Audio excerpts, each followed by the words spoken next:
Good morning, everybody. Happy Tuesday, November the 15th. Happy Hoop Spaces Day. A lot of great games. Watched every game. Three last night, three this morning, and woke up early. Lots to get to. Delano Banton, career night. Shout out Delano Banton. And yes, I had him on my fantasy team already. The Warriors bounced back, and I get to tell you, I told you so coming up about Jordan Poole and the Poole party. The Hawks do it again, beating the Bucks, and we'll get to that because we're going to ask the question: are they the dark horse contender? Nobody wants to admit. Lots to get to, including the Miami Heat, who are now 500. Man, stoked. Shout out to all of the content creators. We've got a whole bunch here coming up on Spaces and sharing their passion for the NBA. Jose, Rolo, and Jazz for 77 Spaces. Gifted Blade of NBA Film Spaces, The Locker Room, with his co-host Eric Stein. We have Live from the Mecca, So You Think You're a GM. We've got the Hawks Fan TV Spaces, Dime Dropper. We are now spreading more into YouTube.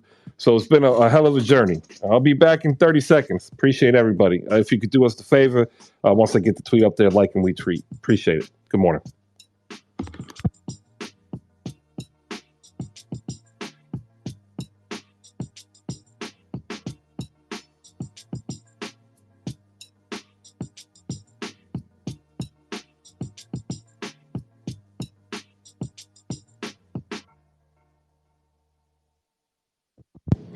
All right. Good morning. It's Tuesday. It's a slow day. We had 6 games last night, and most of the games were actually pretty close. And it was actually a good back and forth, including a final in Miami that we'll talk about because Heat culture never went away. It never died. It's still here. Up top, you'll see the link to the newsletter. If you could do me the favor, like and retweet the newsletter. It's something that I've now put in 30 consecutive days. This is issue number 30. 30 consecutive days of breaking down every single game, giving you the links to stories that I'm reading, providing you with the highlights or the post-game press conferences. Absolutely free, mind you. 100% free. Like, you pay $0 for this newsletter. The only thing that it costs is an email address. If you put your email address in and hit subscribe, it'll go to your inbox. And if you are a fan of basketball and you can't watch every game, boom, there it is. Some format changes will be actually happening as well as we go ahead and bring the website kind of up to speed. As we start posting there, we'll start linking directly from the website to the newsletter. We'll be getting ready to reach out and possibly get some people who may be interested in writing and so on and so forth. So lots of things getting ready to work in the holiday season here on Hoop Spaces. So if you want a mic, go ahead and raise those hands. Do me the favor before you come on stage.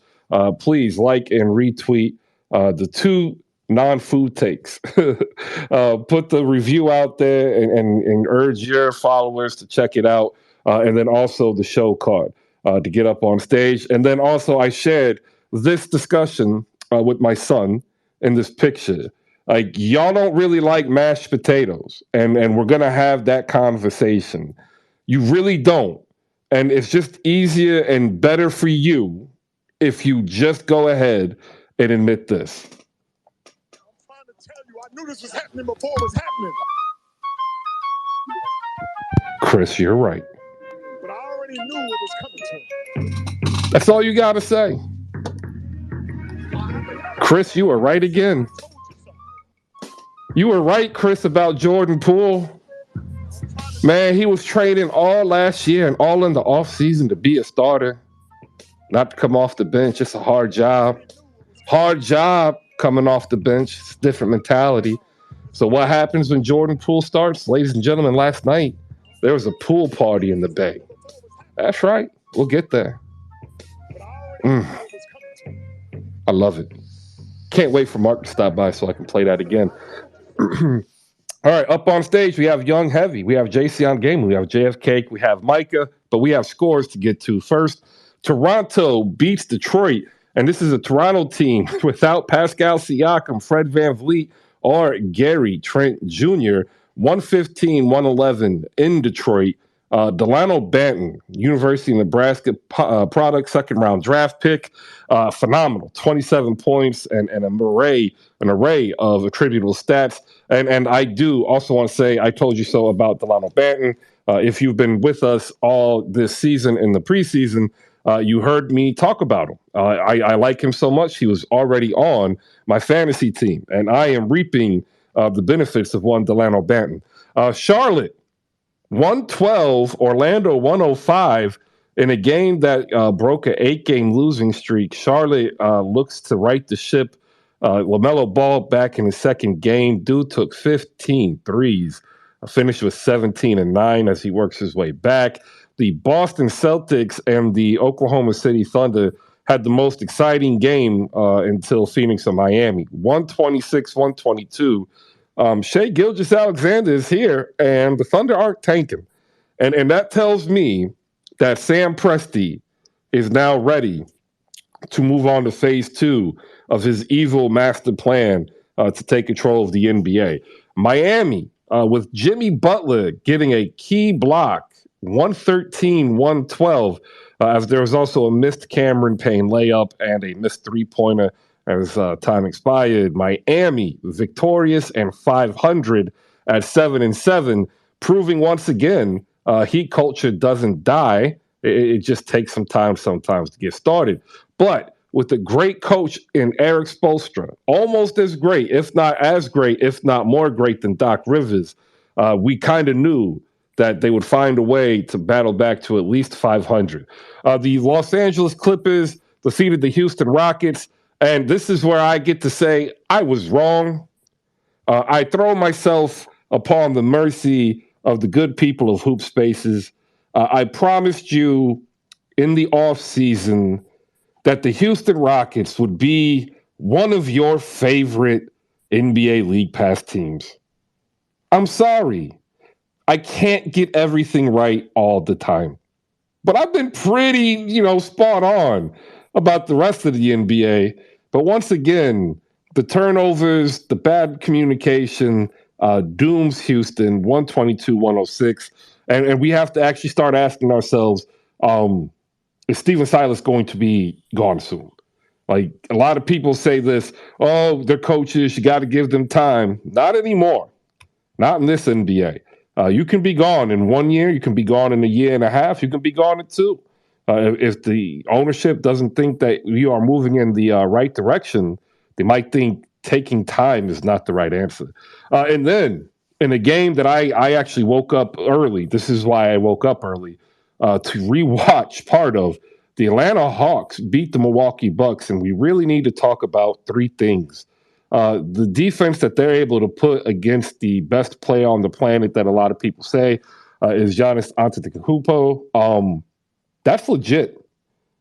And if they have a defense that can just make it hard enough for him, and if Trae Young's off-ball experiment pans out, where he's starting to shoot career norms of 43% from the floor and maybe 35 from three, we really need to be talking about the Atlanta Hawks as being a dark horse contender, because by my count, that would give them two players elite at the perimeter game, two players elite in transition, and three bigs that can circle around a big. But we also need to pump the brakes because this was a Milwaukee team once again without Chris Middleton and Drew Holiday.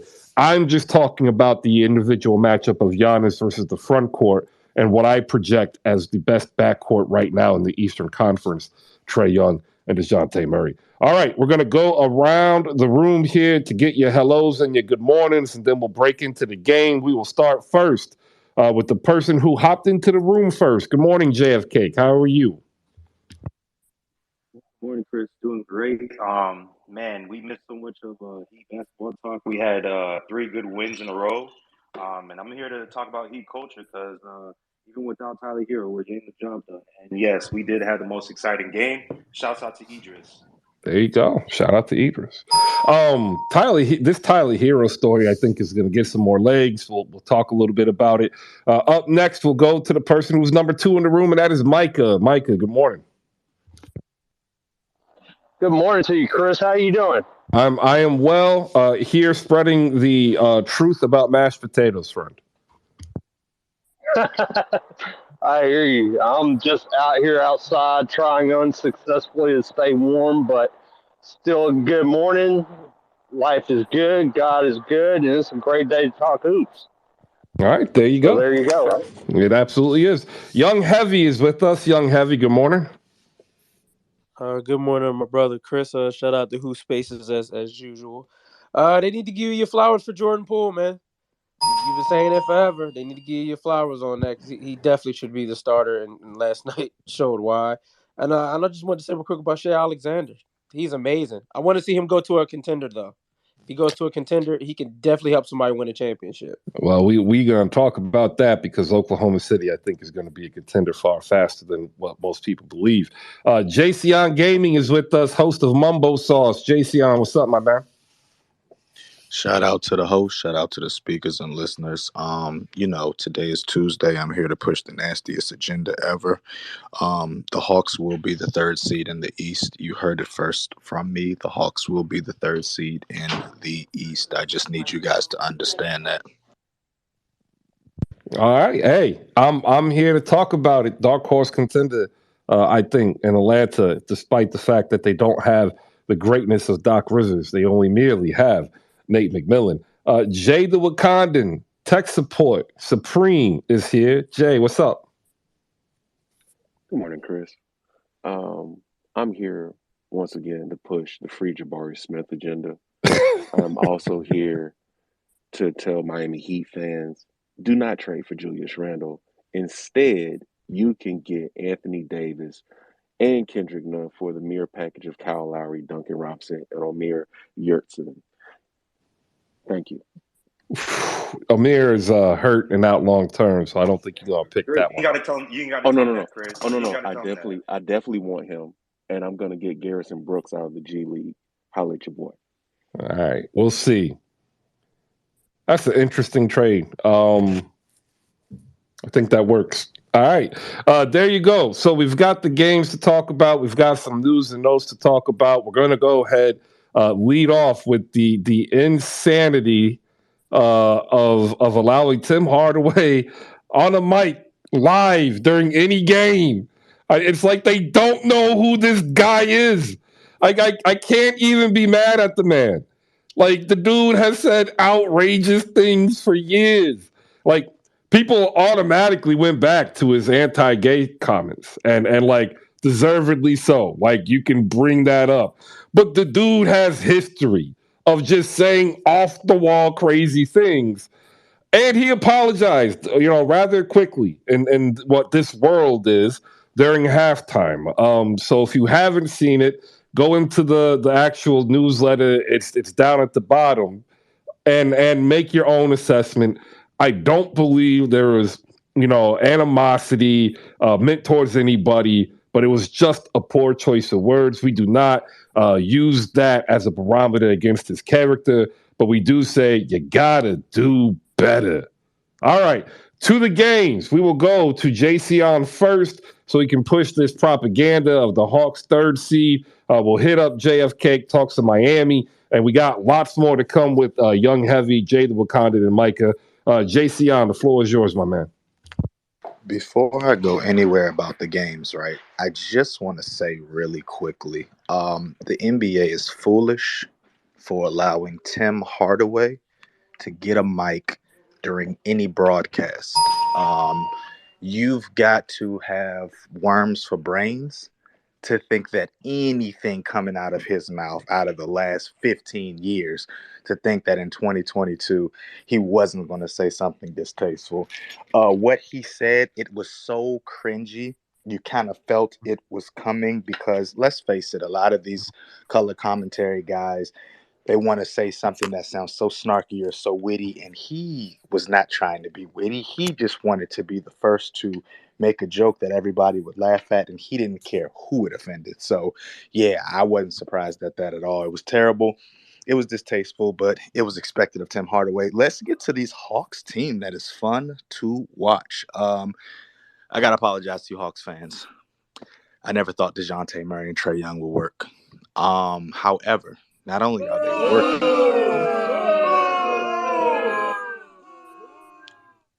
I'm waiting for the "you need to leave" part. That's what I was waiting for. That's what I was waiting for. Look, DeJounte Murray and Trey Young are one of the most fun backcourts in the East. They're a better backcourt than Darius Garland and Donovan Mitchell because DeJounte Murray actually plays defense. DeJounte Murray actually knows when to defer, and Trey Young is learning when to defer. Gone are the days where we see Trey Young taking 30 shots a night because he feels he doesn't have help at the shooting guard position. And once Nate McMillan realizes that he can run a 2-point guard system with these guys, they're going to run amok in the East. They're going to run amok in the West. And they're going to have really, really fun games all the way up until the Eastern Conference semifinals when they get bounced by the Celtics or the Bucks.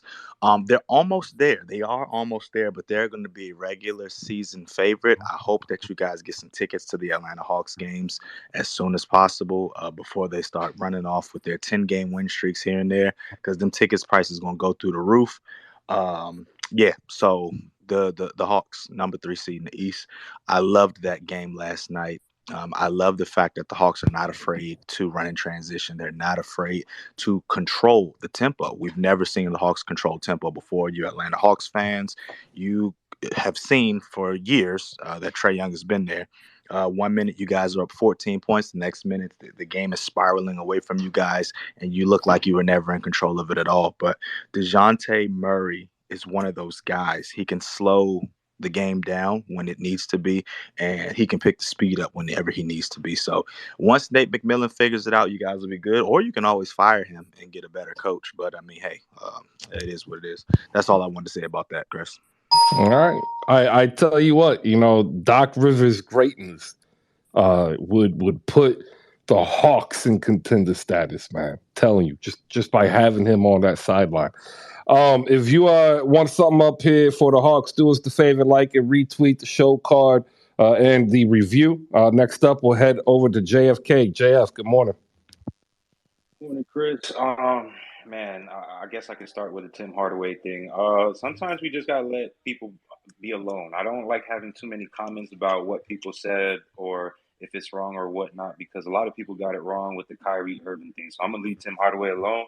I will say he got his jersey retired and all that. We had a nice little celebration for him against the Charlotte game. So he was there. He didn't say anything crazy, but I'm pretty sure he said something crazy. But moving on to the Heat game. Look, Chris.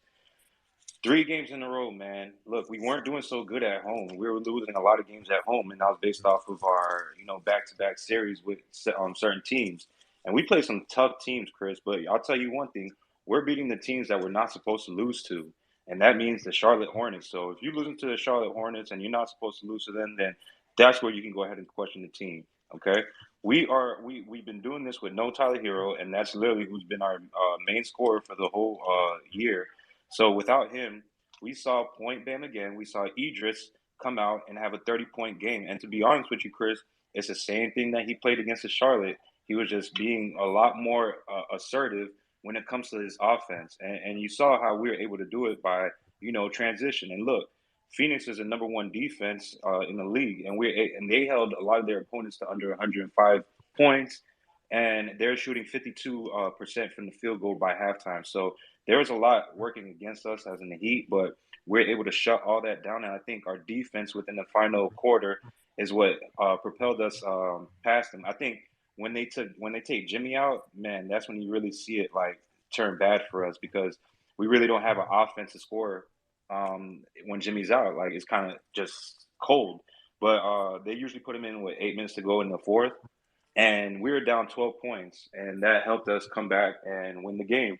I mean, we can also count it to their defense. Bam had 2 great turnovers, and he made transition points and ones. So that was basically a 6-point run that he had. I will say, even with the sights of Dwayne Washington having a career night, you get what I'm saying, and even Damian Lee having a good night. All these guys that had a good night, like the Phoenix Suns had a great night. Devin Booker was not missing until he reached the fourth quarter when they started putting Bam and Jimmy on him. But he was cooking basically everybody else. If it was Caleb, he was cooking. He was making every shot from the elbow. So Jimmy and Bam right now are propelling this team towards these wins. Even Jimmy Butler didn't have a good game, but like around it, you can see that he had 13 rebounds, 7 assists, and 16 points. I mean, it wasn't his Jimmy Butler playoff, but it was still good. And Yeah, even our bench, I feel you, but I have a problem with the win last night. what's the problem? I mean, this. You know what, Chris? Here's the thing. It doesn't matter what the Heat do. It's always gonna be a problem. And the thing is, we can't even just sit here and say that Eric Spoelstra is a great coach because He is a he got great more. coach. I said he was a More. great coach. But When did I not say he was a great coach? I said he was a great coach today. Well, there's three things that you said. You said he's as good of a coach as Doc Rivers. As great. And then you had to say, and then you said the correct thing last, which is he is a better coach than Doc No, Rivers. I said he may be. Chris, you might see, like you putting words in my mouth. But here's the thing, Chris. We had a great game, and we're still not on the scorecard spaces. I'm like, man, that was a great win against the number one defense. Man, well, I think Chris is gonna put us at 500. You know, you only get so many characters, and they're now the fourth ranked defense, and also, like y'all really were just like Cameron Payne playing like an average NBA player away from a loss. But Chris, that's not our fault that they put the balls in Cameron Payne's hands in the last couple of possessions. I mean, he was the only one that was able to get open, and he actually did make a shot. So we can't sit here and say he didn't make his shots.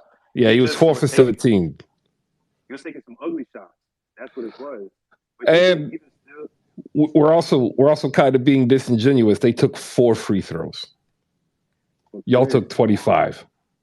Well, what did I say? This we're the number one free throw team in the league percentage wise. So obviously that's how we're going to get our points. But you really think there was only 2 foul calls warranting a shot for the Phoenix Suns?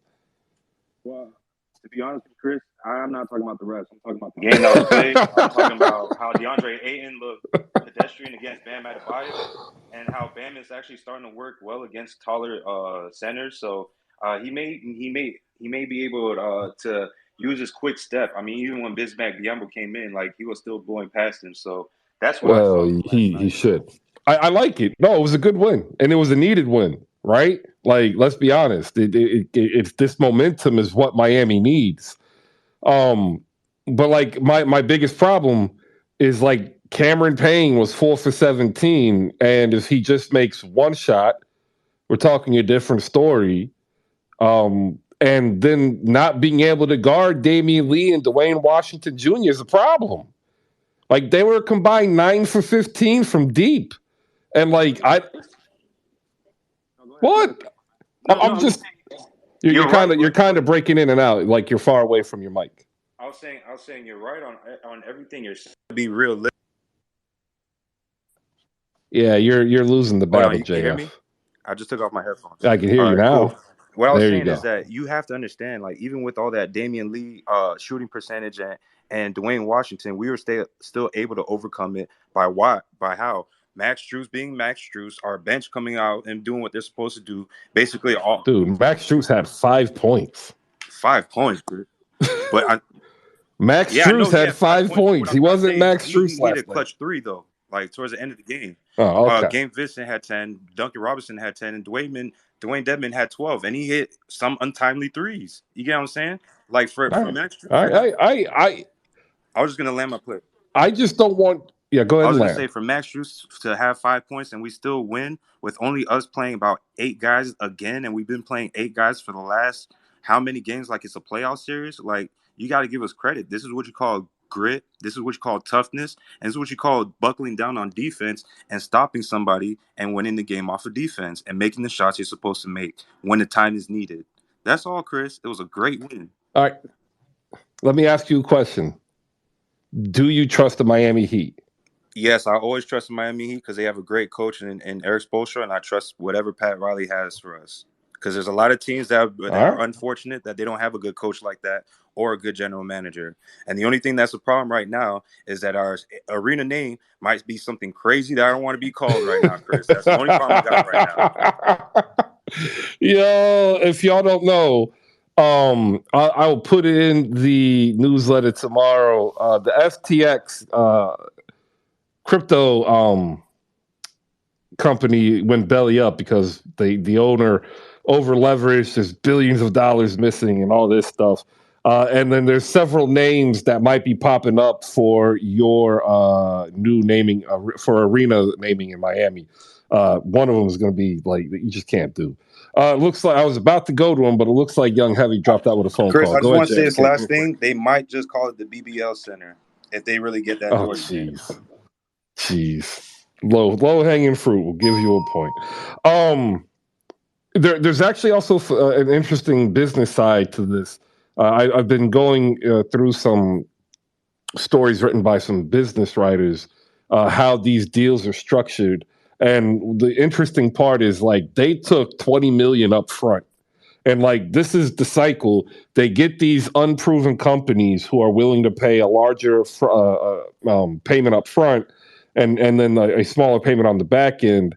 Because if they end up going belly up, they still get the money, but then they just roll over and get another advertiser, and then they just make more money. And so it's like it's not like a con, but it's like a no lose situation for Miami because like they don't. I don't think the ownership is sitting there caring like, oh, we don't have a sponsor. They're just gonna go get another one, so like to get more money. It's hilarious. But it's not up to the Heat, Chris. It's actually up to the government, and it's a public owned property. So that's literally on the government making all these deals. So you can actually thank our corrupt politicians down here in Miami that make horrible deals.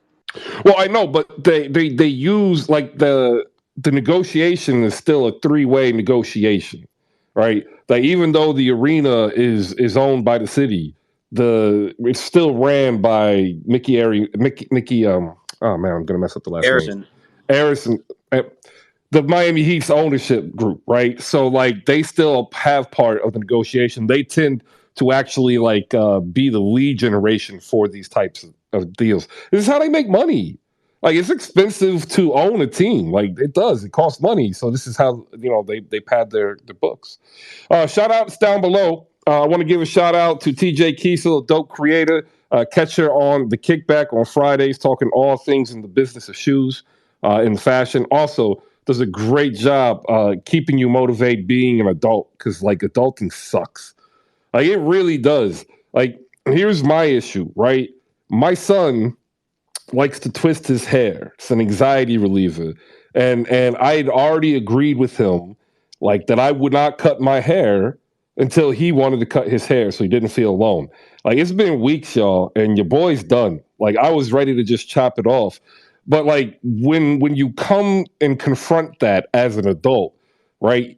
It's you living up to your word and following your responsibility. And TJ does that in spades and does it in a way to help you motivate yourself to do the same. So shout out to TJ. The Kickback, 8 p.m. here on Twitter Spaces. Tony Schwartz, NBA, is in the building, 5 Reasons Sports. You can also get him on Better's Edge as well for all you gamblers out there. Bruce Leroy is in the building. You can find him over there with Urkel and the Space Gang. Say what's up to C Govs for me. Appreciate everybody else. If you could do me the favor and do yourself the favor, if you will, read the latest issue of the Hoop Spaces review. Like, just open it up. Like, you can do it right now and just check it out. And then give me some feedback. Like, try to do something more than just like, it's good. Give me some feedback. That's what we need as creators to make ourselves better. All right. And I'm going to go ahead and hit this a little bit early so I can do this now. Brought to you by Slam Goods. Head over to slamgoods.com.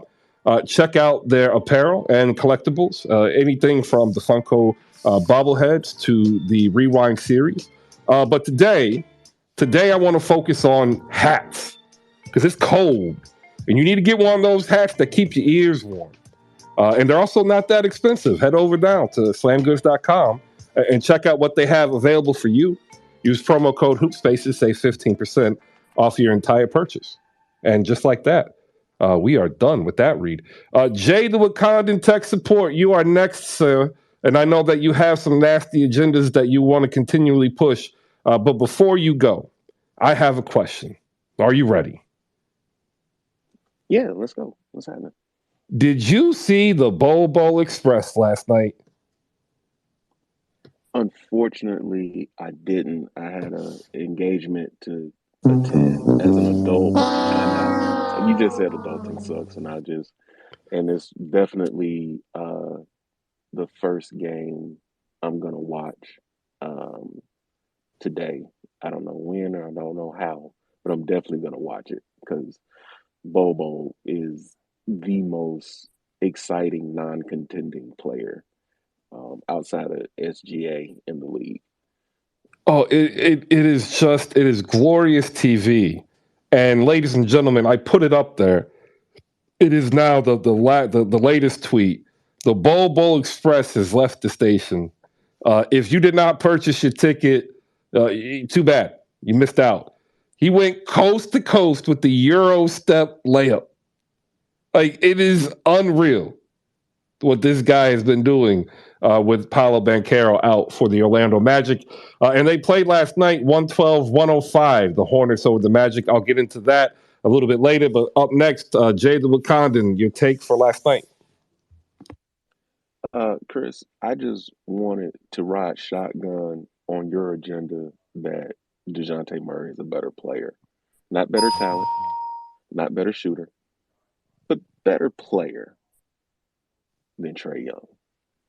Because this is not a team that would have beat the Bucks, even shorthanded, last year. And the only credit I'm going to give is to DeJounte Murray. Because again, agenda's got to agenda. You know, I had somebody reach out to me and they asked in DMs like, "Do you really believe this, or is this a shtick?" And I'm like, "Nah, it's no shtick, man. Look at my history.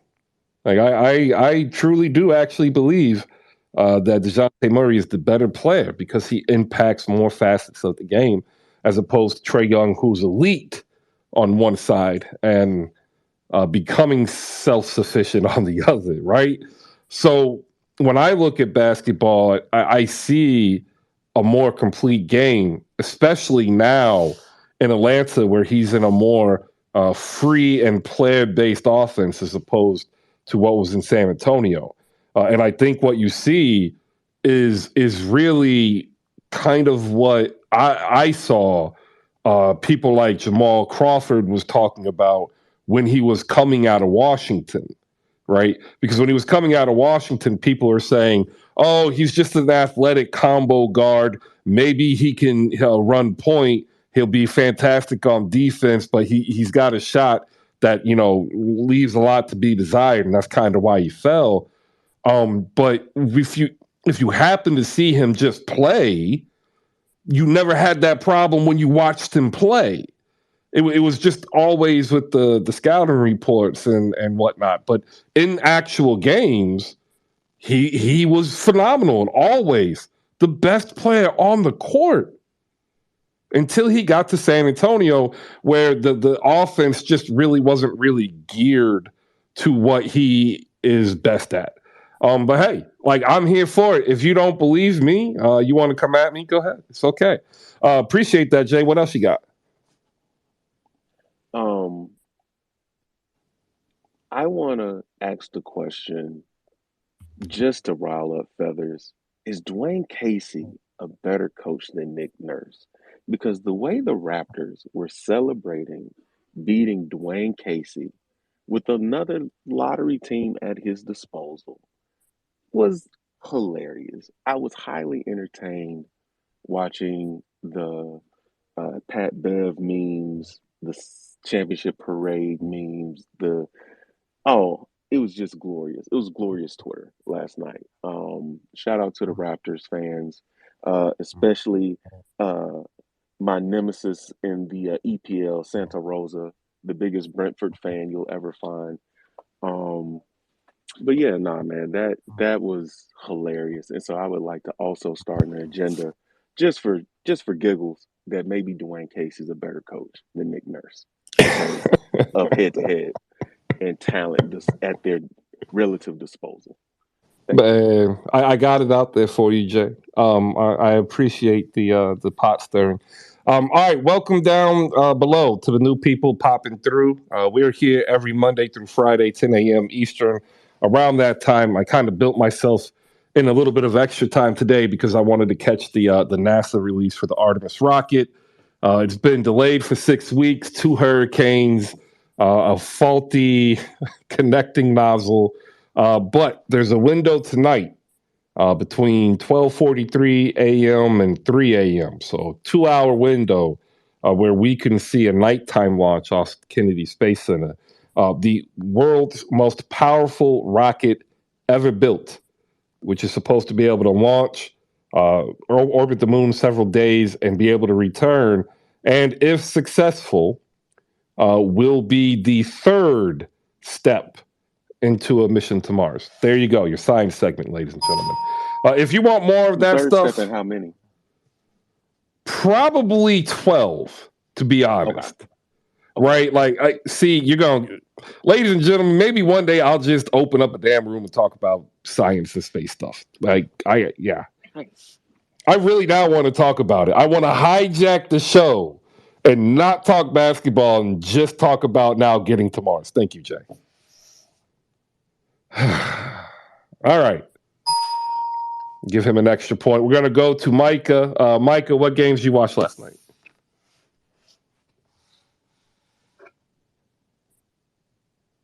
All right. Oh, no. Yeah, there is no. Like, I even gave you an extra second. Man, I didn't really see as many of the games because I was tuning into the Texas Legends. I'm trying to see how some of our guys are developing. So I mainly looked at box scores and real quick, so sometimes I gotta revisit takes and shout out SJ because OKC does not need to get rid of SGA. So in my opinion, they have what they need to build a contender around him. Like, if you look at it, so they got their backcourt with Giddey and SGA. Chet is going to come back. And they got so many dang draft picks. How hard would it be to actually trade for an impact big? You know what I mean? And then after that, so now you're just worrying about your starting 3 spot. And you could either go with a draft, maybe they have a shot at one of the Thompson twins, or you could use draft capital to actually get an impact player. I think sooner or later they're going to be one of those surprise teams because you can see it right now. I mean, they were straight battling with the team that we think is probably one of 2 that could come out of the East. So I think they shouldn't be trying to shop him. They need to build around him because he's that kind of player that you can build around, in my opinion. All right. Appreciate it, Micah. The feedback's starting to get to us. You should probably deepen work over there. We're going to move next to Verl. Nico. Verl, go ahead, man. Good morning. Good morning, Chris. I would just like to say good morning to the room and everybody. But I would like to shout out Carmelo Anthony's son. He was just offered a scholarship to Syracuse University. Oh, and also Jay the Wakanda. If you're at least gonna use my fellow friend Sean's quote, can you please cite the source? The agenda is going to agenda that you stole his words bar for bar. It was just nasty. I just had to say that. Ooh, and also, may the real Cleveland Cavaliers please stand up? I don't know what's going on anymore. I don't. They're not healthy. Wait. Hold up. You didn't cite ESPN, Verl. Oh, that's an ESPN article. Thank you. That's my typo. So we got. I guess I'm the bad guy now. I'll play the role because I love it. Because you know what they say, villains are always chilling. Kirk Goldsberry with the write up. Will the real Cleveland Cavaliers please stand up? Shout Published out to that man. 7:45. Oh, and also I would like to bid adieu to the OKC because that loss was just traumatizing for me as a New York Knicks fan. Because last year, I don't know if you guys remembered on Instagram, one of the players couldn't even spell Madison Square Garden right, and I was like, wow. Yeah, I remember that. Ladies and gentlemen, down below, if you want to get up here, you got to do two things. You have to like the people up on, well, not like, you have to follow the people up on the stage, and you have to like and retweet the very first tweet, the Hoop Spaces review. Go ahead and add your email address while you're there. Viral Nico, I was hoping he was going to stay up here. I was going to ask him a question about his Knicks. Maybe he'll pop back up here in a second.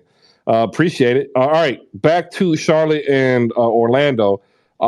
I tell you this, I'm enamored watching Bobo play. I watched his father play, and I've always wanted to see them succeed. Let me just put it that way. And Bobo has to me exceeded my expectations, except for the turnovers. He's a turnover machine. So shout out Bobo. But I also want to give Jay the Wakanda some props here and give Wendell Carter Jr. his flowers, who is absolutely lighting it up in the league in the month of November, and is probably making Chicago feel real bad right now as he's locked up for less money than what they're going to pay for Nikola Vucevic for the remainder of this season. It is insane. Wendell Carter Jr. Got free from Chicago, who is struggling, and then Franz Wagner. And this is going to be interesting when Paolo Banchero comes back. He had another great game with him out, 23.6 boards and 3 assists. And the thing that I saw is that Jamal Mosley, the coach, has a problem. And the problem is both Franz and Paolo play the 1A as opposed to the 1B. And it's going to take some time to build this tandem up to be similar to Jason Tatum and Jaylen Brown, I think. And I think if they No. What? Please don't do that. What? Don't do what? Dear Orlando Magic, do not do the Jason Tatum, Jaylen Brown thing where they What are take you turns talking? for I'm 7 just years. what? Don't do What that. are you Please doing? run He can pick and definitely roll. do that. No, run pick and roll. Just learn to run pick and roll with each other. Both of y'all as ball handlers. Please. Man, Jay I'm with the sorry. impassioned plea. Like, I'm just talking about terms and time of developing their mature game. Like, I don't want them to say, "Oh, well, you know what? We got to choose between one of the two," and then they just choose one of the two, as opposed to when it comes time for option pickup, and then they trade one, as opposed to doing what Boston did and saying, "No, we believe in their talent," and that we'll end up working it together. That's what I mean. But your point's well taken. Tony Schwartz and Sean with the W are up here as well. That is what I saw. Right. Chuma Okeke is a fantastic story. Big shout out to him. If you haven't understood what happened in his young life in terms of injury, go ahead and school yourself from Auburn on up. It's good to see him healthy in the league and having fun. Charlotte looked better. That's what you expect with LaMelo Ball coming back. As I said, he was 4 for 15. My issue is everything else. It's just a bad team, not in terms of individual players. It's just poorly constructed. And I think, honestly, if Mitch Kupchak is not going to compete this year, they really need to figure out exactly how to maximize the trade capital they have to try to build around LaMelo Ball before he gets kind of tired of losing. We'll go next to Sean with the W, then Tony Schwartz, NBA. Ladies and gentlemen, if you love basketball, but you've never been to New York, then you need to go ahead and follow Sean and hit up his room live from the Mecca with Jeff J. Says and Cedric Shine, talking all things Knicks. And I'm telling you, I've known the man for 2 years, and he is probably one of the most level-headed Knicks fans that you'll ever talk to through the hours of 7 a.m. and 10 p.m. I am not responsible for anything after 10 p.m. All right? Like I don't care. I'm not responsible. Sean, my friend, the Knicks play today. Take that however you want. That is my public service announcement. Good morning. How you doing? Good morning. First of all, yes, Chris, you are right because after 10 p.m., Sean for W becomes Sean for Henny, and then I cannot be held responsible for anything that happens after that. That's number one. Number two, if you think I'm staying up to 11:45 to watch these sons of bitches play tonight, you got another thing. You got another thing coming. I'll tell you that. I'll tell you that right now.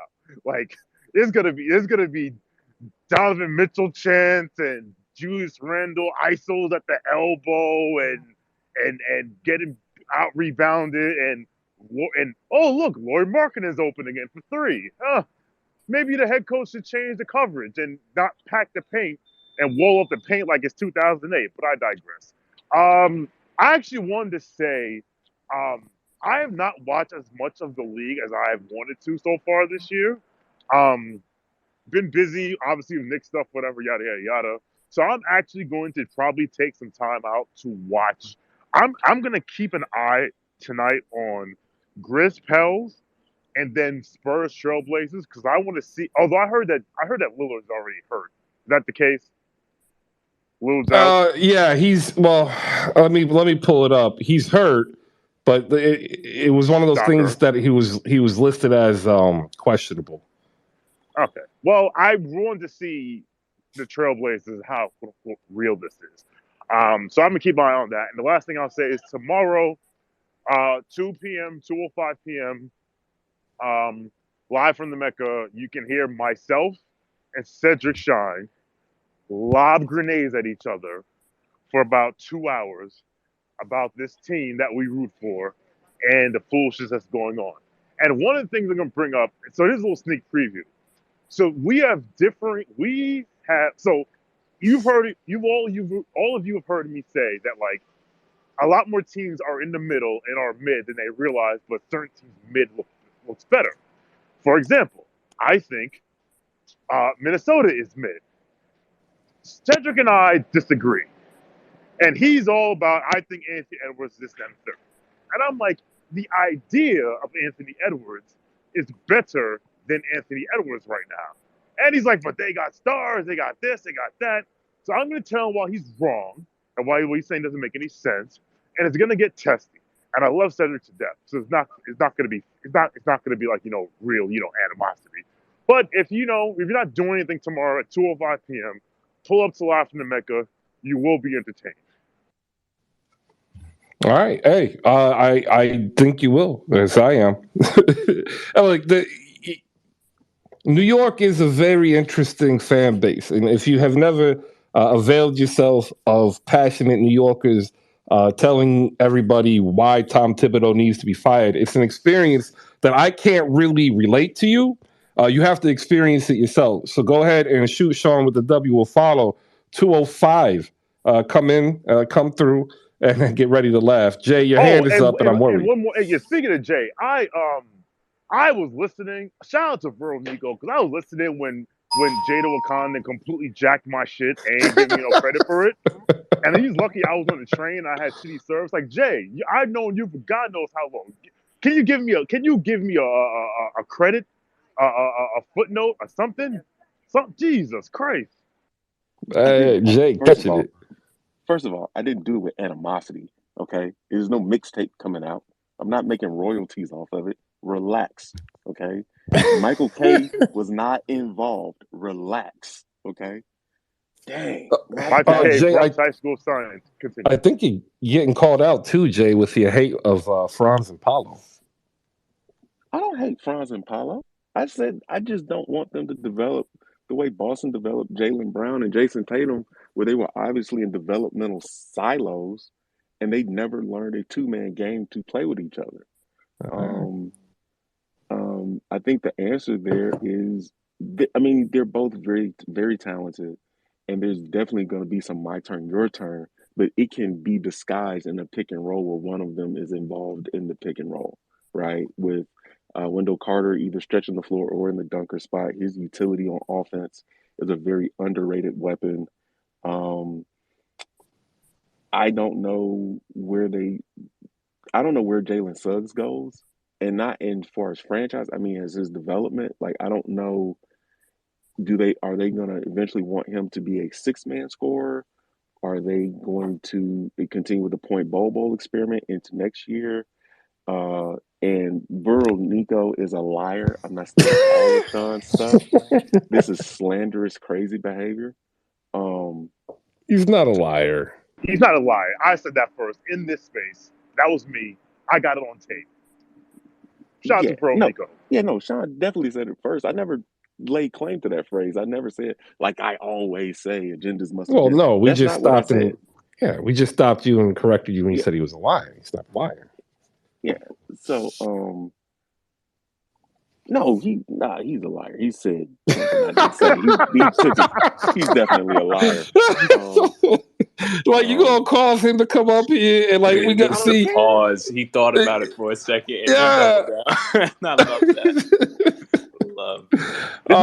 This is like when Rick James said, "Yo, I didn't grind my feet on this couch." Yeah, I grinded my feet on his damn couch. Let me get Tony Shorts NBA in here, covering the Miami Heat. 5 Reasons Sports is your regional leader for all Miami and Southern Florida coverage, by the way. So if you guys like the Marlins, I don't know why you would. But if you like the Dolphins, well, that's a tough one too. It's pain. That's what I got basically. distracted Not from, the Chris. Dolphins. I can Mars. describe the Knicks fandom. That's what I came up here for. Oh, Doggone it. jeez. Knicks Well, fandom are like Laker fans with the franchise history of the Indiana Pacers. oh Jeez. wow, Tony, he had to drop that bar real quick, huh? I heard the revenue sharing Indiana Pacers. I mean, that's something Sean's got to deal with personally. Not I me. know. No, because you've got Heat culture. The revenue sharing Indiana Pacers. You know what? I might run with that. And if I run with that, Jay, I am going to credit you every time I say it. Yeah, I love it. Heat get a much needed win. JFK did a great job breaking it down. We want to hear your thoughts there, Tony. And I want to ask you a question after you're done breaking down your Miami Heat victory. Again, Jimmy Butler with that block is playing in my brain over and over again. But 2 players made a couple of contributions that you needed. One was Dwayne Dedman, the other one was Duncan Robinson, and Damian Lillard is active tonight. Go ahead, Tony. Yeah, so I think I came up here wanting to talk Paulo Franz, but we can break down. If you want Paulo Franz, go ahead. Now we'll break down a little bit of Heat because I only talked about this locally. I haven't done anything national yet. So they have been taking small steps, trying to figure out how to build on something. It's really hard defensively when you're so undersized and so outmanned on the glass to come up with a scheme that will get you somewhere near a position to win a game late. But you got a chance to play the Hornets twice at home. Going into that homestand, they were a 3-4 team. So you get yourself positive going at home. You get footing.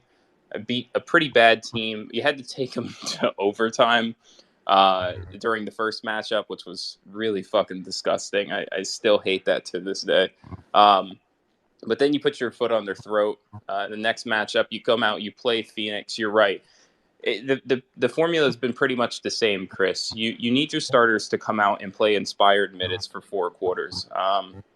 Unfortunately, the way that teams can attack Miami puts them on their heels for a big majority of the games defensively. So you can't wait for a spark. There's no bench scorer that's going to come on and bring you back into this game. You have to be engaged from jump. And for the last 3 or 4 games, the energy level, the transition defense attention, the way that they've been on a string with their rotations, things are starting to come together. You lend that to practice time. Shortened off season, and then a very long road trip to start the season with injuries. There's been no consistency, and they've strung together 3 practices within the last 5 days, and you can really feel it. It's something people don't talk about in the NBA a lot. But this game against Phoenix was really cool because it was a great measuring stick. I think Phoenix is pretty even across the board of how team they can be a team that runs a pick and roll. So Miami had to try and force them into a mold, and the scouting report is out. We're going to try and make you take mid-range twos. We're just going to have you shooting around the nail. That's the identity of the defense at the moment. That's all they can do effectively. And then they're going to hope that they can get good games out of their bench. How fucking cool is it to watch Dwayne Dedmon take and make threes? I'm going to answer that question myself. It's not that cool. I'd like to see it somewhere else, honestly. But if it's here, I'm happy that he's making them. I'm really happy he's making them.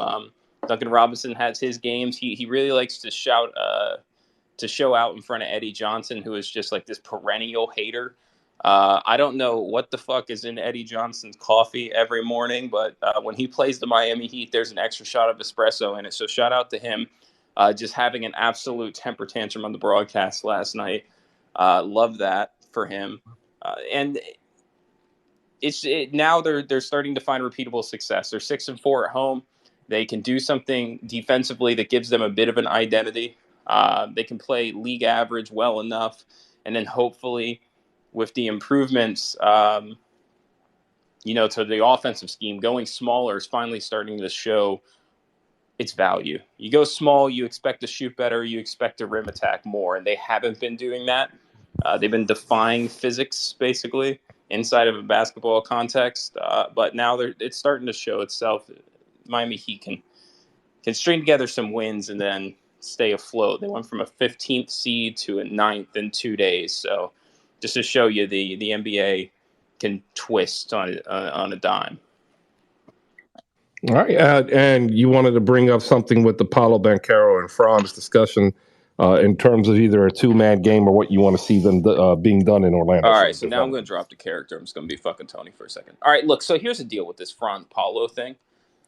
I get it. I'm totally aware that there can be some developmental problems, especially with Jalen Suggs. I don't think it's the same thing as Boston in my mind. I'm glad people are finally starting to talk about Orlando, and don't get it twisted. I mean, you'll see me tweeting about Orlando all the time and how awesome it is to watch as an NBA fan. They still are pretty bad. Every statistic that you can track them by, they're near the bottom of the league in. Especially those lineups. Like, whatever lineup you think is good for Orlando, it's not. It's -10, I promise you. But it's so fucking cool to watch. They have guys out there that are average 6'11". When you take the guy's height and average them out, they're 6'11". And there's dudes out there that are 7'5", 7'3", 7'1", 6'11", 6'10", 6'9". That's incredible. That's so awesome to watch if you're an NBA fan. But I don't think that there's an issue. To me, last year I was caping for Franz Wagner around November, just so impressed with what he was doing and trying to boost up that Rookie of the Year campaign that he was on until his injuries. I think he still loses out to Scotty Barnes in the end. Just Scotty's consistency was crazy. But Franz was doing some dope things with a Magic team that's way worse than this one. But yeah, Franz has a natural ceiling to me. I think Golden State kicks themselves every single day that they took James Wiseman over Franz Wagner, because he would be the perfect fit out there in Golden State. But Paulo's the truth. Paulo's coming. And I don't think that they're going to have too much competition. Like, I don't think there's going to be that much of an issue. Franz has already proven that he can rotate into whatever role they need him to be in that offense, which might make him more valuable to other franchises than the Magic. But I don't see their development having too much of an issue. Jalen Suggs, on the other hand, they need him to become a 1 or a 6 man. There is no in between. So the reason why I compare them to Boston is because the development for Tatum and Jaylen Brown started before they were even drafted, right? 2014, they drafted Marcus Smart. 2015, they drafted Rozier. Then they drafted Brown. Then they drafted Tatum. Then they drafted Robert Williams, right? That's 5 years. Like, to me, Orlando is in year 3. And if they say, hey, we need to make a move to choose between 1 or 2 people, I think that is a mistake. And I think that is the mistake that Orlando has always done, because they are Orlando, and that is what Orlando does. The only pushback I would give you is that they've spent more money in the last like 3 years than most other teams in the NBA on ancillary bullshit, right? So how much money did they spend on that new practice facility? Ridiculous amount of money. And if you've been to an Orlando game, the arena presentation is nuts. I've never been to a game where they do so much inside of an arena for 13 fans. It is absolutely ridiculous. And then it's not even that good half the time. For a bad Ridiculous. Tony too. All right, For hold a up. bad See, Akil, like you were doing great, Akil. It's an urge, man. We're all I know. haters. We're all I haters. know. And we all want to hate. I get it. The only pushback I'll give you is I think that they're actually gearing up to try and be competitive. I don't know for what, to what end, but it seems like they want to try and build a fan base there, and they want to compete to do it because they realize you can't just tank your way to fans showing up. But I don't know. You could be absolutely right. They could just guff this up again. I mean, they have 5 guys that can play basketball. That's a starting unit. Now I need to do this read because now it's 11 o'clock. Thank you everybody for coming into the second hour of Hoop Spaces. If you want to come on up, raise your hand. Please like and retweet the Hoop Spaces review to come on up. That is the engagement I am asking for help as we build a better basketball community. Lots of content creators to go around. By the way, like there's a whole bunch of people down below who host spaces on their own accord as regular fans. And if you remember, a couple of weeks ago, there was this huge, kerfluffle about Locked On Dubs because apparently fan content is bad, whereas I say it's not. This is actually what's needed. We are the driving force of the NBA. Like if we don't pay attention, like Tony says, you end up being the Orlando Magic, spending all this money doing all this thing for 13 fans.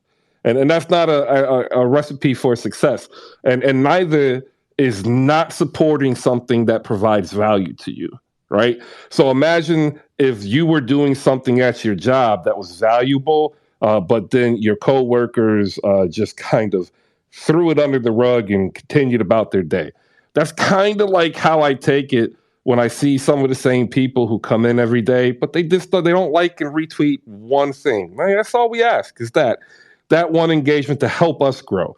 And I want to say thank you to the Pickup Card Game because he actually has helped us grow in more ways than one, right? Phenomenal back-end support if I've ever had a question in terms of business. But beyond that, he's actually supported what we're all trying to do here, which is build a community that is inclusive to everybody's points of view and perspective. And with him, we were able to land a sponsor named Slam Goods. And this is where I can hit this button. This was happening before it was happening. Yeah, you thought it was going to be the other one, but it isn't. It's this one. Because I get to remind you all, once again, I was right. I told you so. Jordan Poole needs to start for the Golden State Warriors. How about that? Akil, we're going to go to you next. JF after him.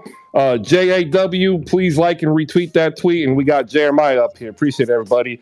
Akil, go ahead.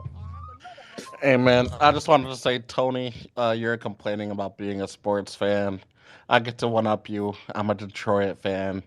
Everything in my life stinks, sports wise. How are y'all still not good?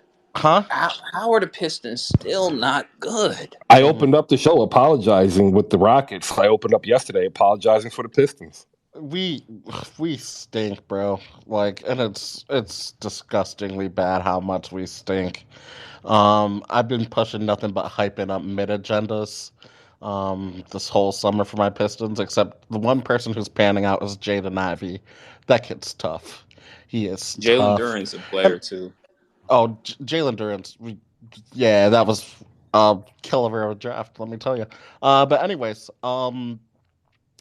what are we talking about? Miami. Bam Adebayo did the thing. Like, I always wanted to do the, like, let's be a little aggressive thing. Like, let's take some shots at testosterone. And it looks like he did that. So shouts to him. Fourth quarter was really, really special. He was good, man. He was good. Jimmy Butler was good. That block on Buck at the end was really, really good. Miami does the thing, too, where you kind of talked about it, Tony. Like, they are they're not like they know what they're doing. It's like we're gonna force you to take all the ugly mid-range jumpers you want, and we're gonna try to make every bad 3-point shooter on your team make 3-pointers. So it's like if you make them, hey, guess what? Fine, we'll live with it. I don't know how long like that's gonna work. But you know what it is. Needs to Anyway, work 50% of the time, Akil. That's all it that's needs to work 50% of the time, baby. that's fair. You got me. But what else? Jordan Poole was tough. He was really, really good. He needs to start. James Wiseman getting bumped down to the G League. That should have been happened. He is not good at basketball. I've said it for a minute. Probably the third best center to come out of Memphis in the past 5 seasons. Um, yeah, that's fun. Good for him though. Anyways, that's all really. I don't know what else. I'm kind of running out of shit. Dwayne But Casey, should he be Dwayne gone? Casey's got to go. He's got to go. His Ben got to go.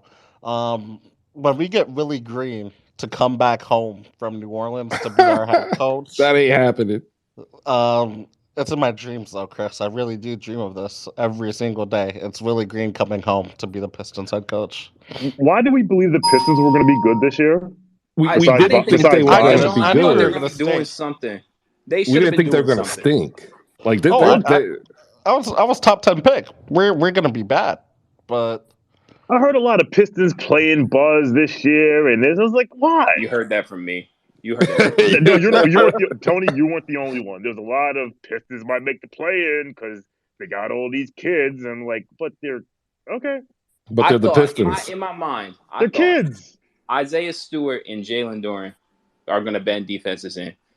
K's going to keep them bent out because they're playing passing lanes, and Jay Ivy's going to run all over in transition.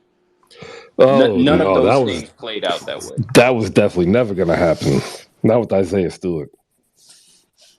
My future Heat lifer Isaiah Stewart. Hey, by the way, can we real quick, because I don't really get in my slander bag in here too often. Y'all y'all in here, I'm looking at a lot of your accounts and your faces, and I'm so thankful you spend the time with us. But I got smoke for all of you. Every year we do this thing where we talk about Jimmy Butler ain't no top 20 player in the regular season, but he is in the playoffs, but he ain't in the regular season. And then we talk about how bad Jimmy Butler is. And he's not this and not that. Jimmy Butler is right now playing at a top 15 level. He is second in offensive rating, only behind Steph Curry. I'm not giving Nick Richardson the first. He plays 12 minutes. Nick Richardson can't be counting all these damn advanced analytics, okay? Jimmy Butler and Steph Curry are leading the league in offensive rating. Because y'all don't watch, you don't see, but it's okay. I will lead you. I will lead you to the river. I'll lead you there. This motherfucker, Jimmy Butler, you cannot personify his greatness in words because he doesn't do things that translate to typical basketball discussion. But this man is great. It is such a pleasure to watch Jimmy Butler play basketball day in, day out. He is fucking hooping this year. Hooping. All right. These are the same people that thought that D'Angelo Russell was him. So I mean, that's just like like, what are you gonna do? The flip from Detroit to Jimmy was just that was something. I had to get in my bag. Master class.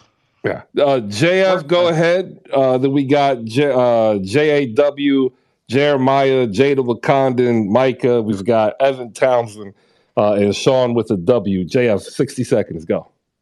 Yeah, Chris. So first thing I've been said I wanted Nick Richards as a Heat lifer. Definitely somebody I wanted. I called it out a couple of days ago. But yeah, also going in, I think Eric Spoelstra is bored. Here's why I think he's bored, and this is just my theory. The man really waits till the last minute to put Jimmy Butler in. And it's getting annoying because it would be the 7-minute mark in the fourth quarter. And I think he gets bored because he knows he can beat these teams, but he wants a little catch up or whatever it may be. I don't know, Chris. I do not know, but he always puts on a really good masterclass at the end of the fourth quarter.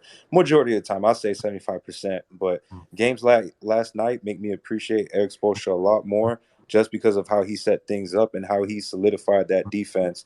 And he made sure that the last 5 possessions that the Phoenix Suns had, they was not getting a shot off. Because we knew Devin Booker was going to get his shots off. But damn, thank God to Jimmy Butler. And yes, I agree with Tony 1,000%. He is playing amazing basketball. I would say top 10 this year. All I'll right. say it. I paid for it. That's Fuck it. that's it. No more Heat. We done 48 minutes of Heat basketball. And we understand three things: Bam Adebayo, Jimmy Butler, and Heat culture. Don't Everything say else nothing about is Dwayne Dimmer. Not a I word. ain't not a word. I Highest still thought paid he played for podcaster in NBA history too, Duncan Robinson. uh, Duncan Robinson. All right, moving on. JAW, appreciate the patience. What you got? 60 seconds, go. All right, thanks for letting me in. Just recently subscribed. Love the space. Been listening for a few days, but just a little bit back on that Dejounte Murray and Trey Young. I had a 6 game teaser going, and like I had them plus 9, so I was like, just stay close, So I didn't catch the game till like mid like third, and like they was just blowing me out, and I was like, bro, what's going on? So I went to go check the stats, and like Giannis had like 18, and I was like, bro, what's going on? So I checked in, and like they was really like controlling the game, like that wall that they put up against Giannis, like it was like there's no way like they just stopping Giannis like this, but like yeah, and like I always had that duel in front of the Donovan and Garland out in Cleveland. But yeah, man, they special. And also, but what y'all was saying about the Heat, y'all hit it on the head. I feel like a lot of these teams that like have won like a championship like in years like past, like the Warriors, the Heat, like teams like that just gonna be there when the playoffs roll around. Like I feel like they easily get bored because like we see the Warriors like 5-8 or whatever they are, 6-8 now, but we know like they're a much better team than that, But and like watching that game last night, I thought they was gonna win by 60. And I was trying to jump in that plus 30, but I was like, I better leave it alone because they ended up winning by like 33, I think. But yeah, once again, just thanks for allowing me to speak. And I was one question I had though, like, do y'all think if Poole is in that starting lineup, do y'all think it'll mess up like the chemistry, like with him and Steph and no? Appreciate you subscribing and finding us here, and you're always welcome. Um, First, great point about what the wall was. It's more of a triangle than just a wall. They're able to throw three dudes 6'9", 235 and up against Giannis that are all starter level players, in my opinion. Clint Capella, John Collins, and Onyeka Okongwu. I still had said that I thought Onyeka Okongwu would end up supplanting Capella, but it looks like Capella's completely healthy. And if that continues, I think a lot of people aren't going to really give the Hawks their credit until it's too late because they can control pace. And the biggest thing that has me worried is sooner or later these shots are going to start falling for Trey Young. Like the man succeeded everywhere he's gone in every level of basketball, including the NBA. And if he just ends up hitting just two more shots per game, right, and he ends up averaging 9 for 20, a shade under 47 or 45%. Like you're talking about a player who's probably going to be putting up 27 points and 8 to 10 assists a game. To go along with DeJounte Murray, is going to end up putting up 20 points and almost 8 assists per game. And when you put DeAndre Hunter and DeJounte Murray on defense on the perimeter to knock down your two best perimeter players, and that frees up the ability for John Collins and Clint Capella and Yoko Okongwu to run a double team on the likes of Giannis or Embiid, the Hawks are going to be real scary, y'all, come March, as long as they stay healthy. And that's without their six-man bogey. And on top of that, they have the ability to swing another trade, to bring in somebody else. Like it's Who and with what? Well, they could package AJ Griffin or Jalen Johnson with bogey, and that would be over $20 million in salary. So they'd be able to go, let's say, to Houston, pick up Eric Gordon and Josh Christopher, right? So like now you're getting two players because they'll need a upgrade over Aaron Holiday. And in Eric Gordon, you get the same shooting you get from Bogey, so you get a 2-for-1. They need a wing. I was about to say, to me, I think they need wing depth. I'd be shopping. Well, the Be wing shopping around that Gordon road can coat. play the wing swing. depth they're trying to get from either Jalen Johnson or AJ Griffin. Yeah, they ain't gonna get it. They might not. Oh, let's respect AJ Griffin. He's good. Okay. I respect most of the players in the Hawks. I mean, I think they're extremely talented. People are saying they're missing Herter right now, but they won't come to the playoffs because that's when Hunter will ball out. But they still need another wing. Yeah, I don't think they're missing Herter. I think they're missing Bogey. Bogey is your other wing. He's the 2 or 3 coming off the bench who spells, the offense, or Trae Young. And like, he's not going to have to carry the workload as the secondary facilitator, because more than likely Nate McMillan is going to stagger his minutes. So it's either Young or Murray with the ball. So he just becomes a shooter like he was in Sacramento, and ends up, getting 14 points per game. Hawks are going to be a very dangerous 6 seed. That's crazy coming from a Knicks fan, but that's nuts. Listen, I know mid when I see it. That's the one thing about being a Knicks fan. You see mid, Listen, all jokes aside, like, they need a wing. Unfortunately, they are suffering from a similar issue that we are, is that the wing that they drafted in the top 5 of the 2019 draft is not where they'd like him to be. Because if he was, no, it's true. Because if he were there, they'd be up, but he's not there, which is fine. So, like, when you say, well, they can make a trade, I'm like, well, what? And I'm like, Eric Gordon, I don't think solves the problem. That's why I don't think the Eric Gordon trade is, like, it's cool, he's better, but I don't think it's on the problem. They need a wing. Well, they don't have Justin Holiday, and he's not a long-term solution. The trade with Agreed. Houston, the trade with Houston, I think, helps them. And then I think it makes it actually easier to pick up a wing after that trade, right? Like, because at that point, what you're then only looking for is a body for 14 minutes, right? Yeah. So Denny Arvija, GD Osman style, but they're not going to go from Washington to Cleveland. What did you say their names are? What? Denny GD Osman and Denny Arvija. Denny Avdia. Donnie Arvija. Yeah, Avia. All right. And Chetty Osman. Yeah. Chris out here shooting just like the Heat, 30% from the field. That's crazy. Bam. That's crazy. I got Heat culture and Doc Rivers all rolled in one. That was a double entendre. My bad for the loudness. Chris, you ain't slick. That was a double entendre. You said bam for a reason.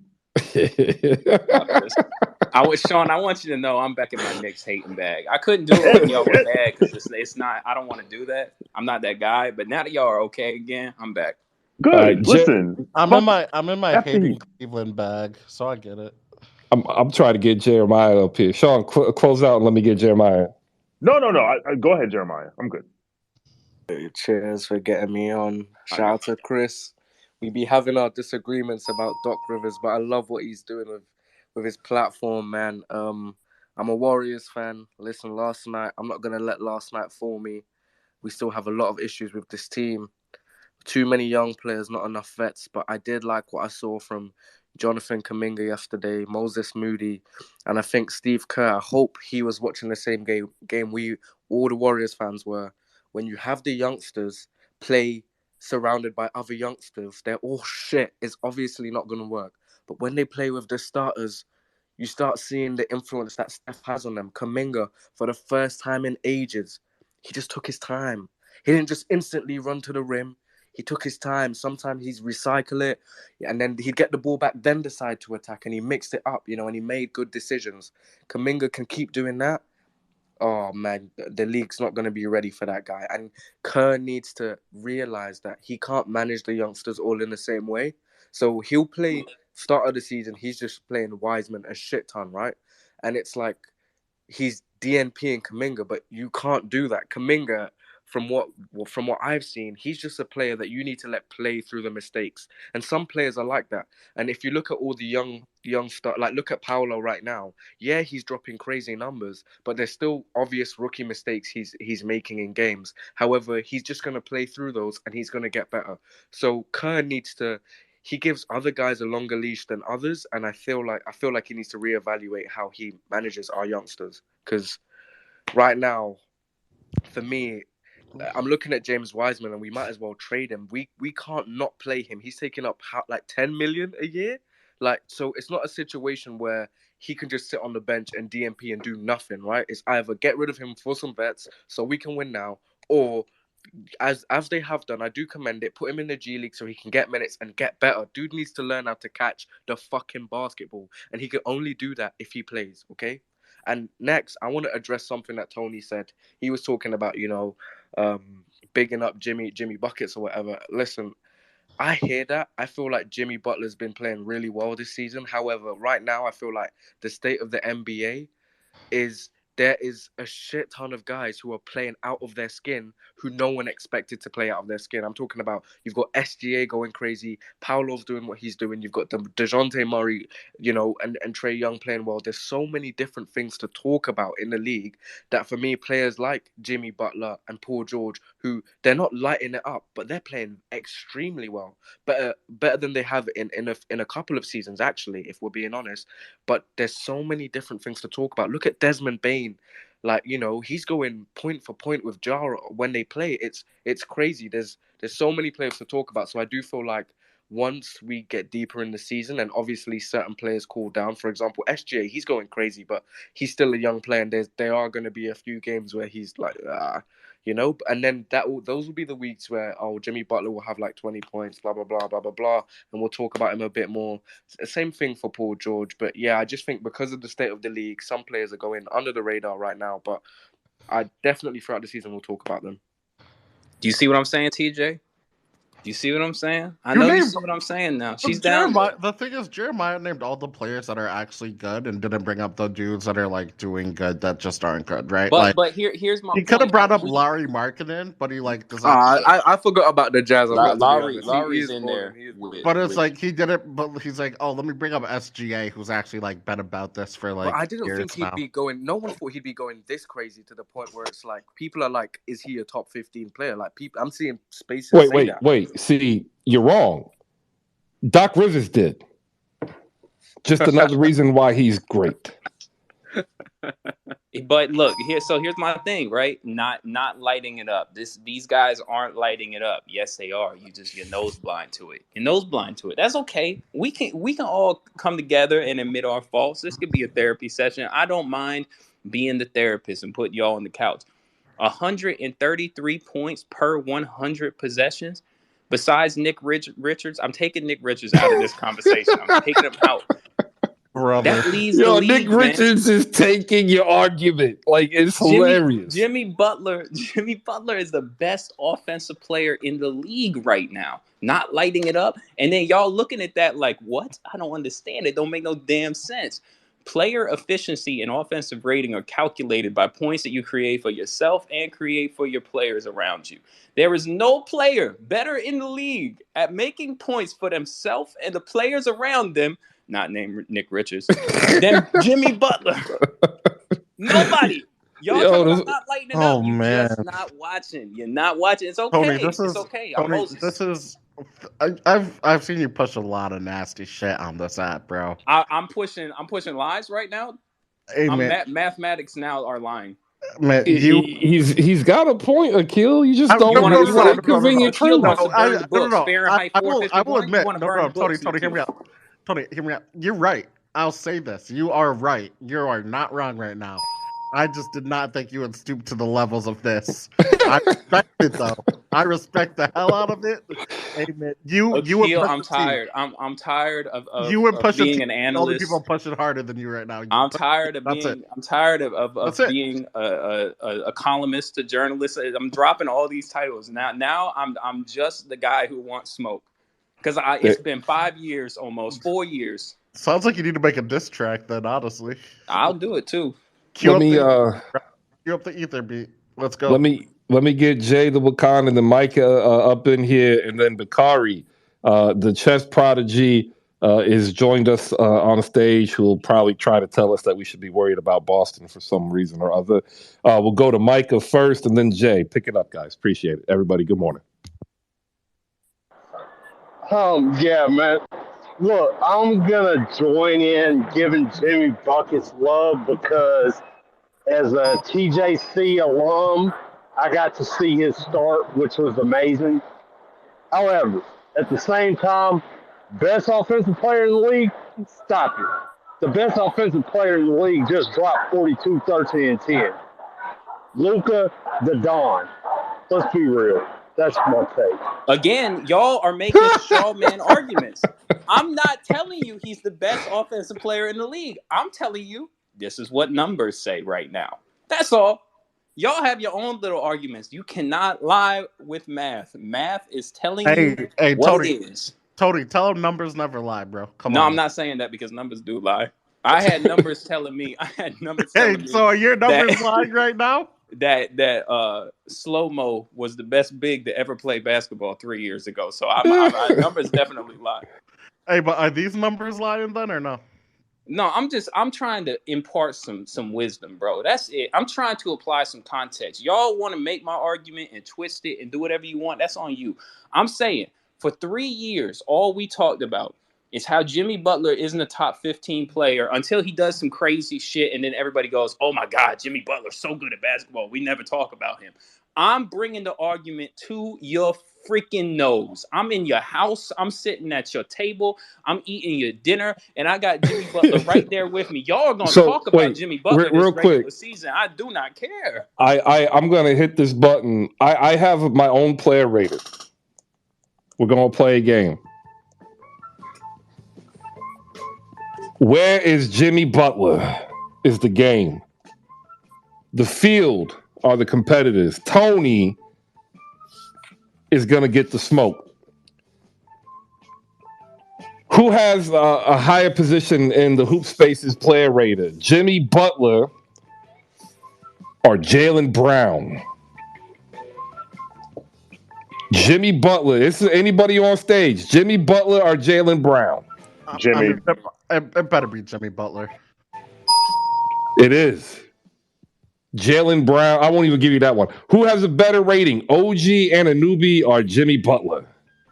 Brother, come on, man. Jimmy Butler. Yeah, better be. Oh, brother. OG. A better what rating? An overall rating. A this ranking. comes from a guy who has to cheer for Doc Rivers every day. So let's just remember that. OG is 5th. Jalen is 7th. Where's Mike Jimmy Muscala Butler on this list? Just so I can Do contracts 6th. factor into this, Chris? Contracts do not factor into this. Okay. Context. Where's Luke Cornett on this list? Because that will just let us know how much bullshit it is. I got questions too. Luke Cornett is next to Frank Kaminsky, bro. He's like 540th. Like he's not even rating. Hey man, Desmond Bane's out for the next 2 weeks. Your most shocking, right? Your most shocking. Kelly Oubre Jr. 11.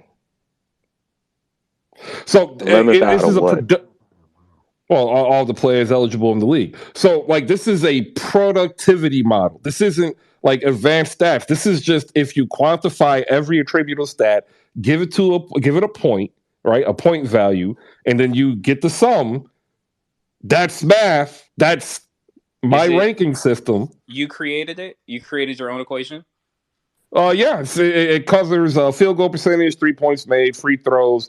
So actually, all field goal percentages. So field goal, 3-point free throws, makes for 3 points, free throws, offensive rebound, defensive rebound, assists, steals, double doubles. Splits are weighted for away games to a 6-to-5 ratio. So you get a slight bigger bump on the road because if you're producing that on the road away from home, it's just showing. That's where players who are better, tend to separate themselves from league. So you've basically created VORP 2.0, essentially. Yeah, you've taken VORP and made it better. Better. Yeah. Okay. All right, so Evan. Go ahead, Bakari. Yeah, go ahead. What? I was it's like the most fun advanced statistic. I like it. Hey, who's number 1? I don't know. Probably Nick Richards, I'm guessing. Jason Tatum.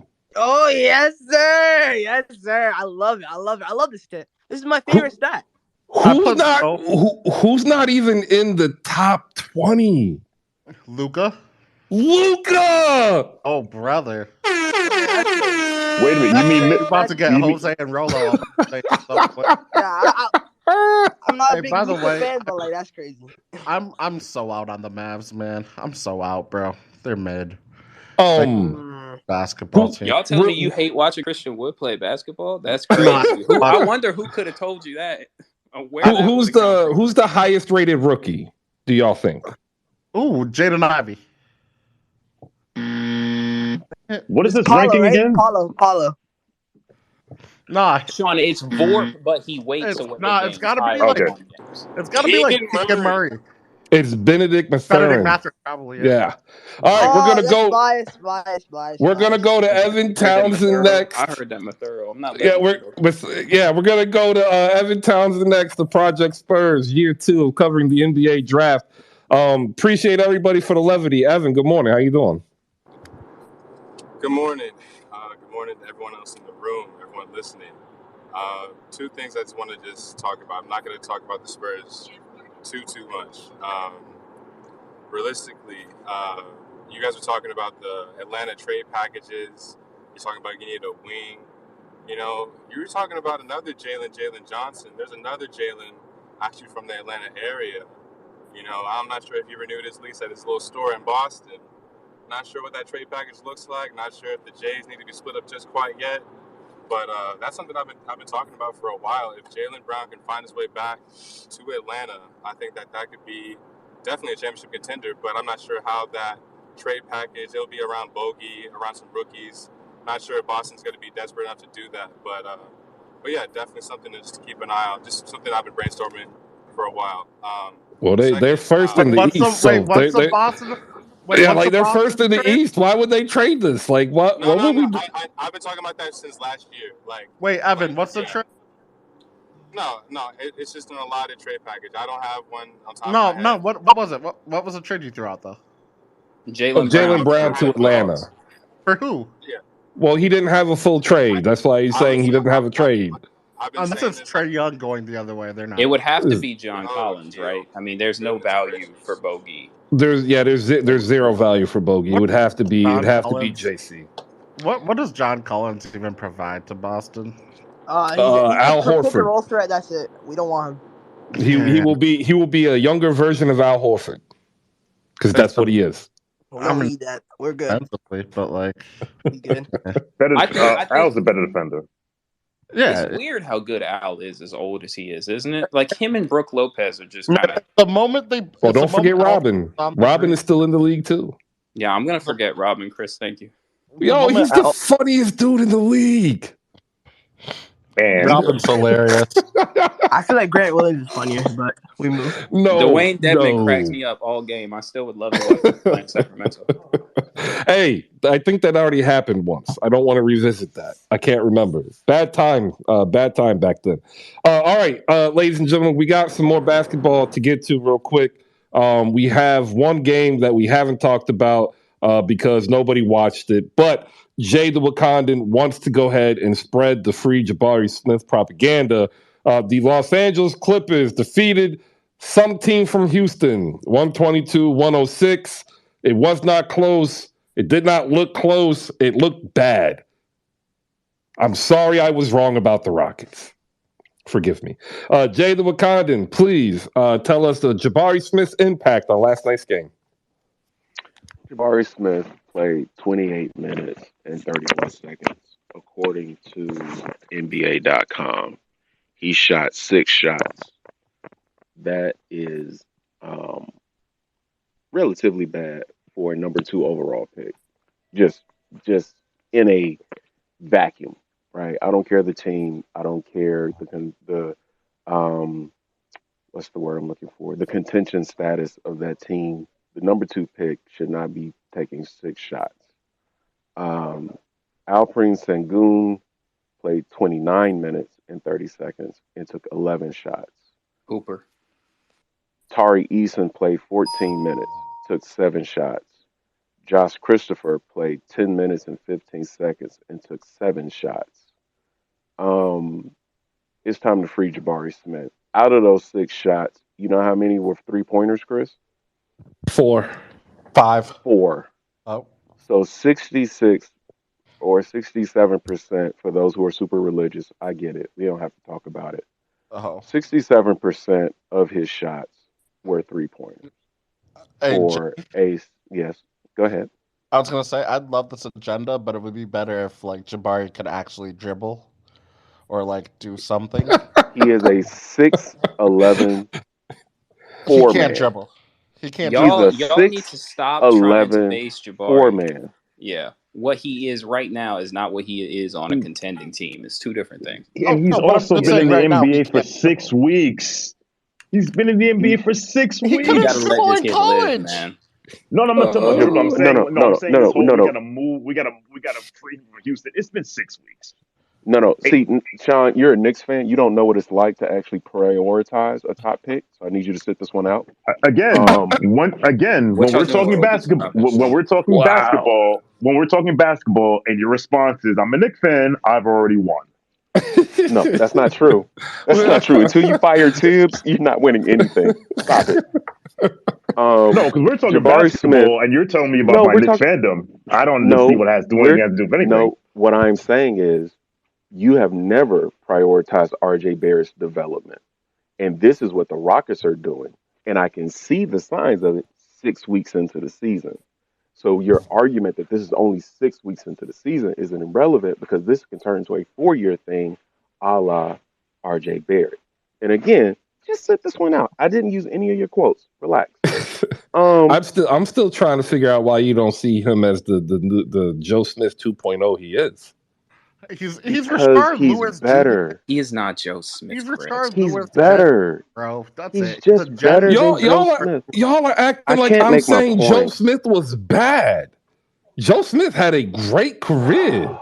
Nah, this kid Jabari is Jabari has he's all got it. decade talent. All Okay. right. What can Joe he Smith, do? Y'all are doing this I thing where can't you're talk. playing the game of Chris, can I be now. You're host? playing the Chris, game can I of Yo, be now. host? let Can I Jada be Wakana host? finish, guys. Let Jada Wakana Oh finish. man. Akil, take a deep Okay. breath. It's You okay. can't judge Jabari's college tape because he had Kessler Edwards clogging the paint, and the Auburn guards also thought that they were top 10 picks. So you got to throw a lot of that tape out. Jabari Smith then basically plays for the professional Auburn Tigers because he's also now playing with two guards who think they're Tracy McGrady and Kevin Porter Jr. and Jalen Green, and the lane is clogged by his professional version of Kessler and Alperen Sengun. And it's not that Alperen Sengun is a bad player. He is Hooper. a great developmental prospect, but Jabari Smith is being used like Kevin Love is in Cleveland, and that is not what he is or his skill Can I? set. Can I? Can Go ahead. Let him. Like, you can't Look, let him hey, finish. Jay, Like I got a question, Akil, you bro. can't let him finish. Like just chill. Let him No. finish. Let him get the words We out. can- I'll go right to you. I swear. I just need Today's the a good lob. day. That's all. So when you're looking at Jabari Smith, he cannot dribble, but he is a 6'11" four man. He's not supposed to be able to dribble year one. He's not. I know he wears number one for the Rockets. Throw that out, okay? He's not supposed to dribble. He's not supposed to create his own shot off the bounce. That's not what he's supposed to be developing as. What he's supposed to be developing as the go-to elbow hub of an offense that can pick, that can pop, that can do dribble handoff, and that can do short roll. That is not how Houston is using him. That is not how Houston will use him because of the aforementioned presence of Sengun, Jalen Green, and Kevin Porter Jr. So this is not a Houston Rocket issue in that they're a bad franchise, whatever. This development system or project is not going to work with this franchise. This talent does not match this franchise. There's no hard feelings, but this is just not going to work.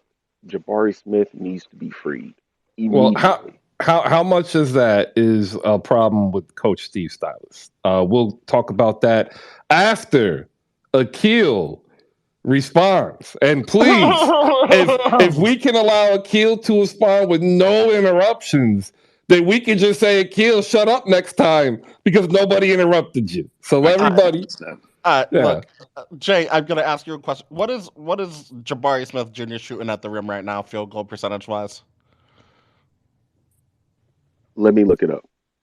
Okay, you don't have to look it up. I'll tell you. 30%. 30. 30%. You want to know how bad that is? Really really, really bad. That's what that is. You're talking about him being this like handoff, high post kind of hub guy. You want to know who does that? The guy who you said stinks, Alfred Şengün. He's averaging 17, I 10, didn't say he stinks. I He's literally averaging said the 17, opposite. 10, and 7 right now, by the way. You want to know why all of these other dudes are actually shooting more shots than Jabari Smith Jr.? Because they can create their own shots. They can do all of that. Okay, you're saying he can't do that? That's fine. I watched all this year in college basketball last season where he was on an island with a 6'5" wing on him in the SEC, and he couldn't even take those dudes off the dribble. Like, this was a problem. It's been a problem since last year. I don't know why we're like shocked that this is still a problem right now. Am I saying that this can absolutely change in the future? Yes, it can. Can he get better at like being able to create his own shot? Absolutely.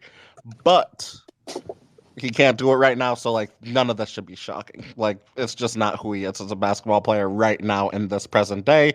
He's also very young. Can he get better at it? Yes, but right now he's pretty mid, and I think that's very acceptable. Here's my issue with your whole foundation of your argument, Akil. You're basing his game as if he projects to be a three. You're No, he's a saying, stretch. well, that's what I'm telling you, Akil. He's not a stretch four. Stretch fours can make their shots off the bounce, which me and you agree he's not good at. So my thing is, Man, you making him I'm sound like not Davis saying, Bertans, bro. He's yeah, PJ he's. Tucker, taller. Oh my God. You are not making it. You are not helping your case.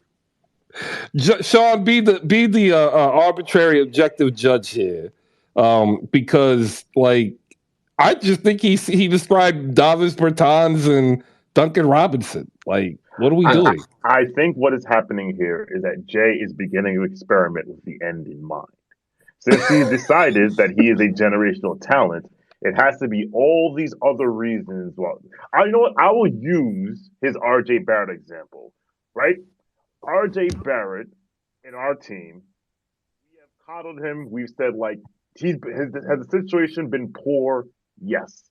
However, at some point, you have to take the reins and say, "All right, I'm going to take this and I'm going to do these things," and he doesn't. So at what point is it, all right, RJ, yes, the situation is not ideal. However, what are you doing to maximize what you can be good at? But since he has decided that he's a generational talent, well, what happens is for the next 4 years, everything will be not Jabari Smith's fault. And when he goes to another team, he's like, oh, it's because of the spaces, it's because of this, it's because of that. Yada. Listen, I'm watching minutes this kid play. What I'm saying is, it sounds as if, like to Chris, when you say he's trying to describe Davis Bertans, it's like, why are we advocating for Davis Bertans? Say that one more time. Why are we advocating for Davis Bertans? Exactly. Why? I'm not. So Tari Eason's a better fit for Houston right now. Yes, that's what that's what the tape told you in summer leagues. What the tape told you in preseason. Better fit. And 3 and the D re- player. and the reason why I said real quick, Tony, the reason why I said it's about 6 weeks is because clearly this team's going to stink again. Clearly, this team's going to pick in probably in the top five. Pick in the top five, right?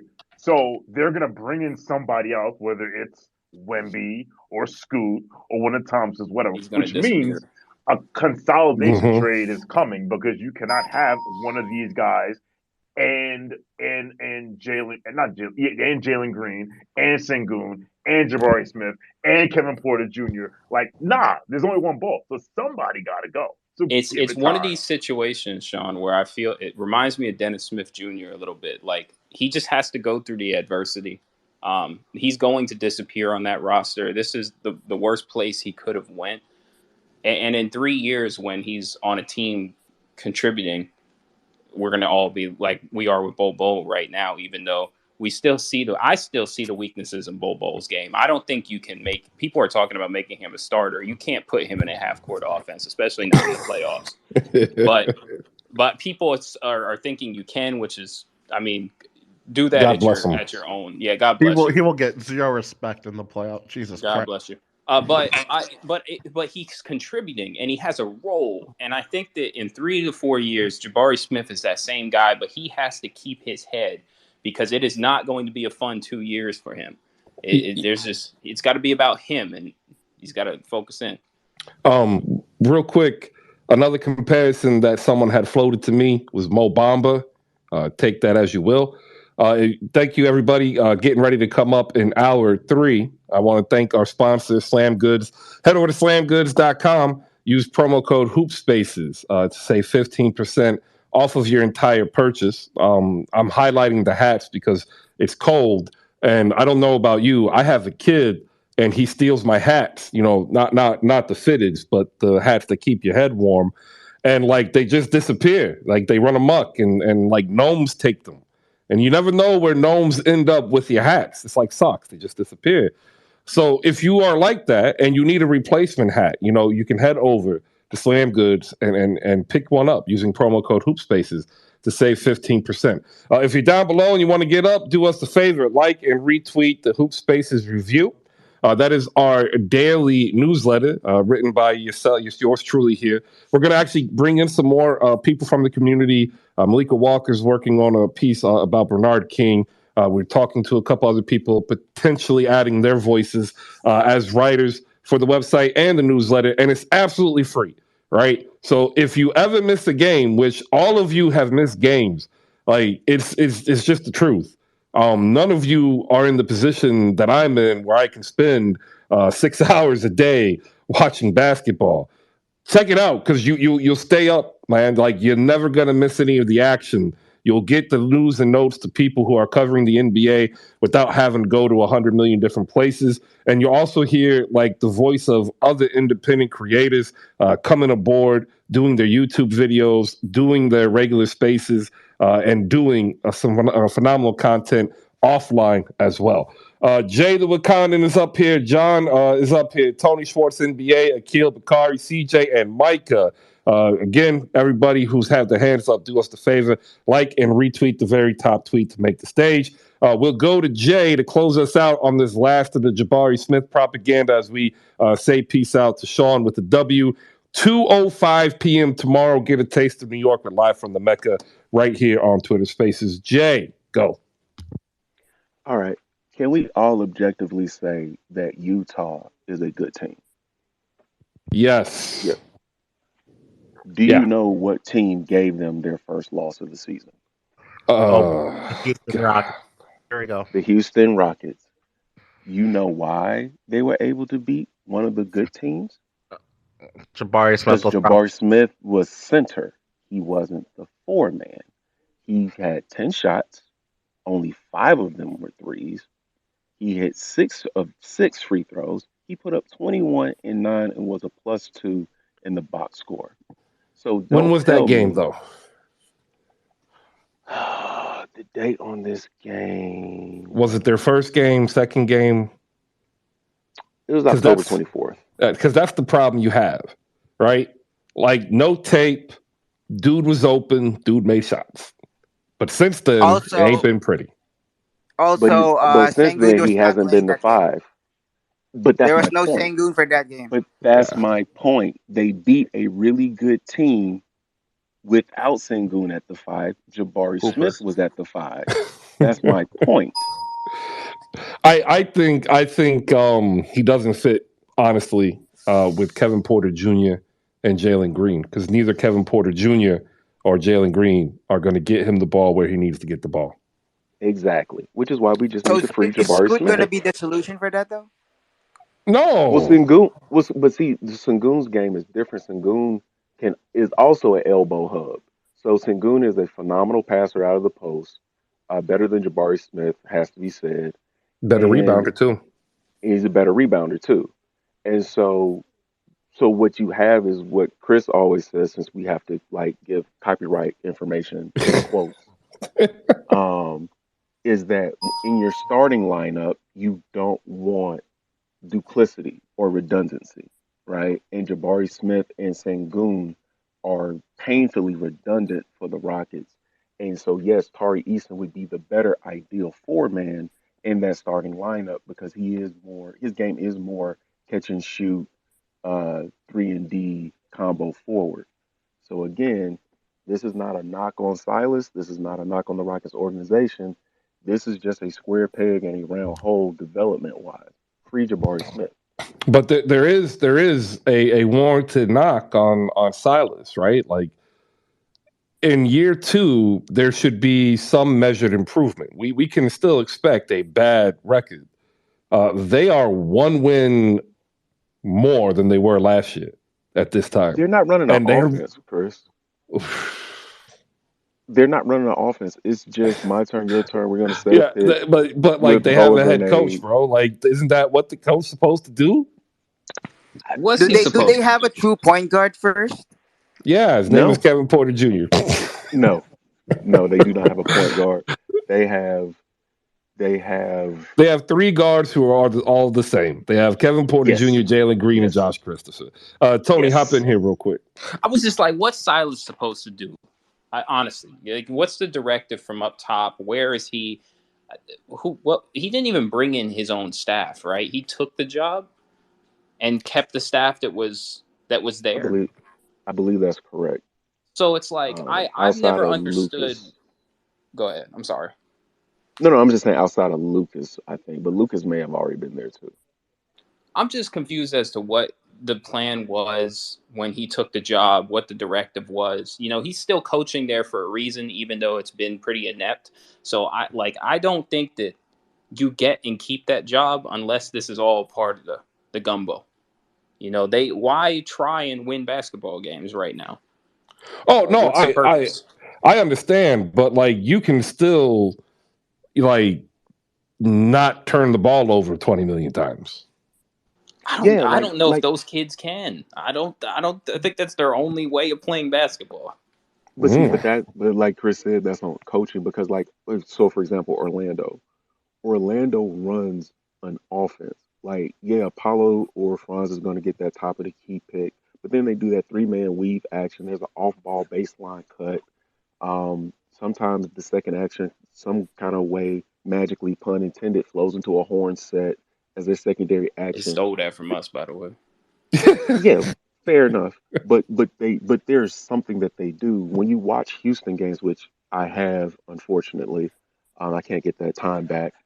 Um, it's just a lot of LA Fitness basketball.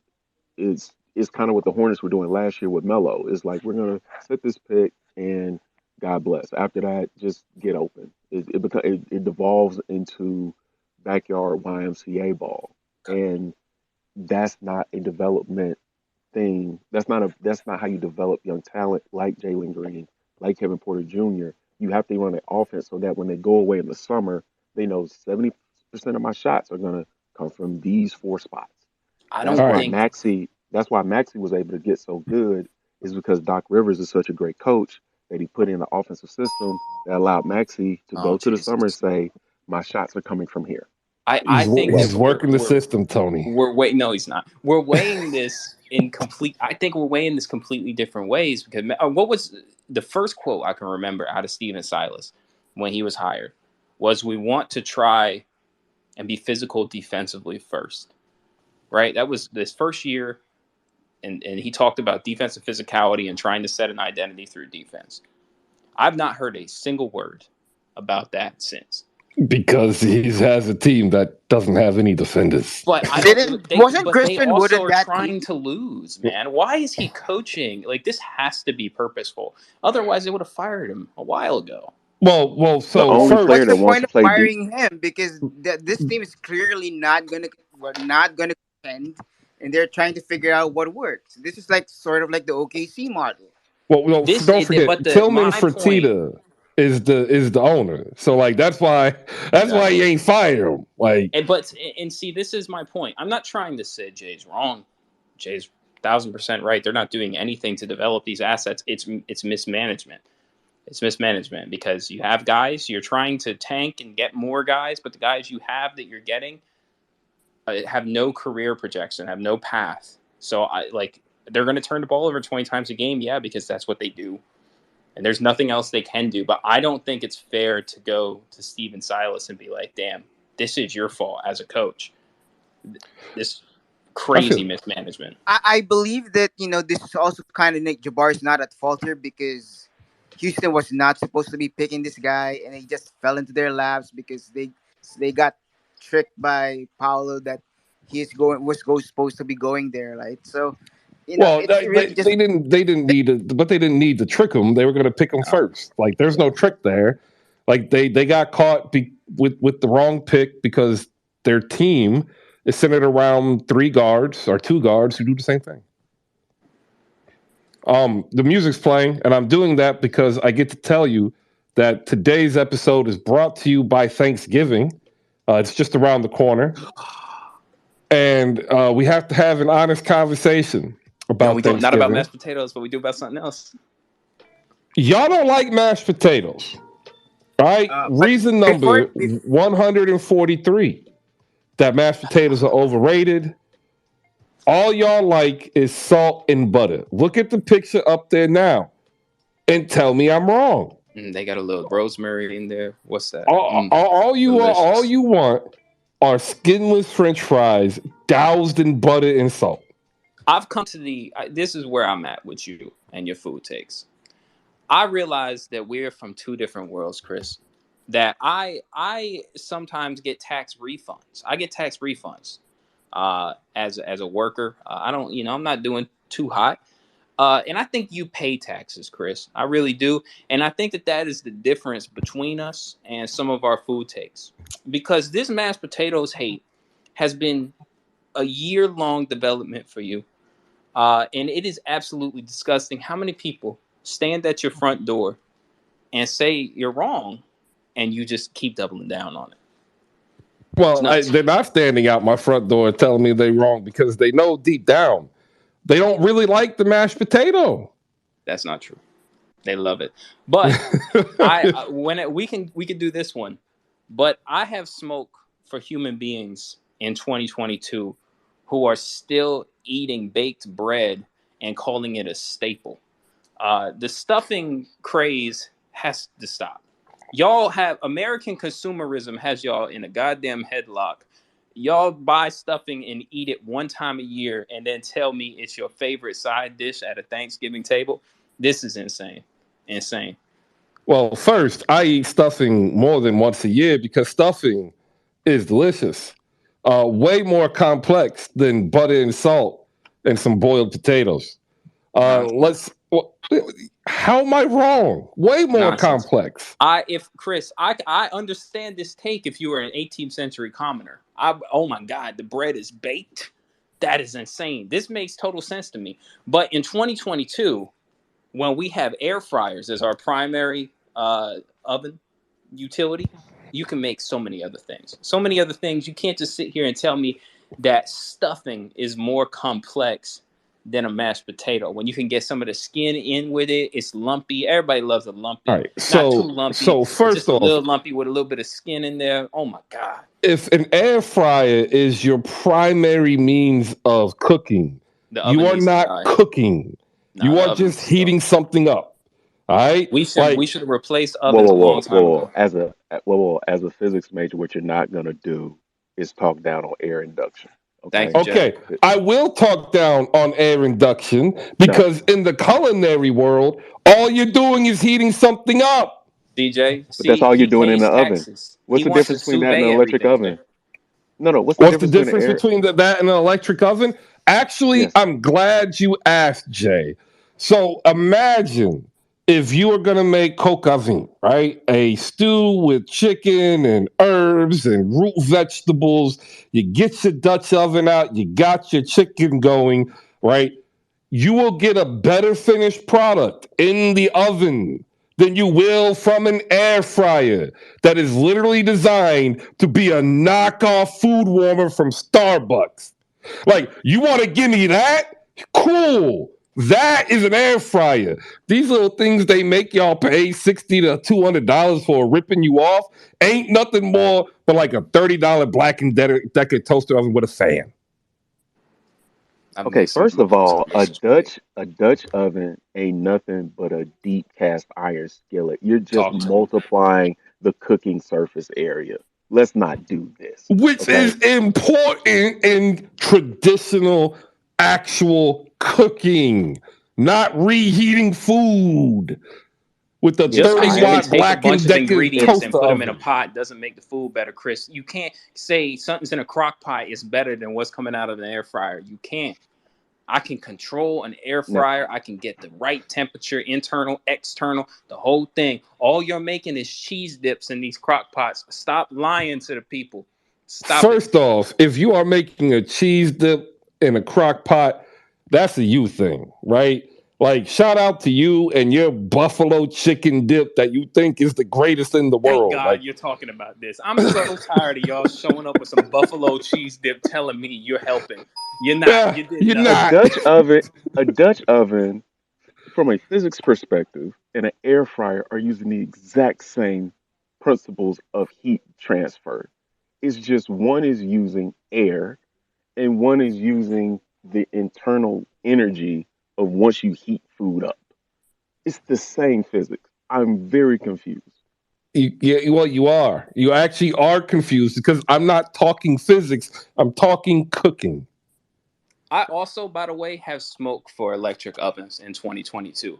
How come? And Hold stick on, with Wait no. a me. You can't second. do that and Wait a claim second. poverty. You can't do that and claim You just poverty. cried about the greatness of an air Mm-mm. fryer. I feel No, no, like no. I We feel can't do like that. as a Not human you who can't come up here and cape for or an expensive $59.99 air fryer, uh-huh. but down a cheap $300 electric oven, All right, and then claim wait. about Hear, taxes hear and me out. poverty. Hear me out, Jay, because I'm a generational hater, and yes, I can. All right, so look. Here's my thing with ovens, okay? We have over the last 20 years watched as phones have developed from Nokia flips to things with screens that we can touch. Remember the iPhone had that or the iPod had that wheel that we move through menu selects and our fingers move the screen. We are translating information from human being on one side of the world to the other side of the world by turning information that we see visually into ones and zeros and then sending it through the internet to lightning fast speeds to get to somebody else on the other side of the world. How come the last 30 years it still takes my oven 15 minutes to fucking preheat to a temperature? Why have Because we not because developed Because ovens Newtonian in there's physics, this because thing in called Newtonian physics, 50 space. goddamn years? because it's Newtonian physics. Newtonian physics hasn't changed. That's why, Tony.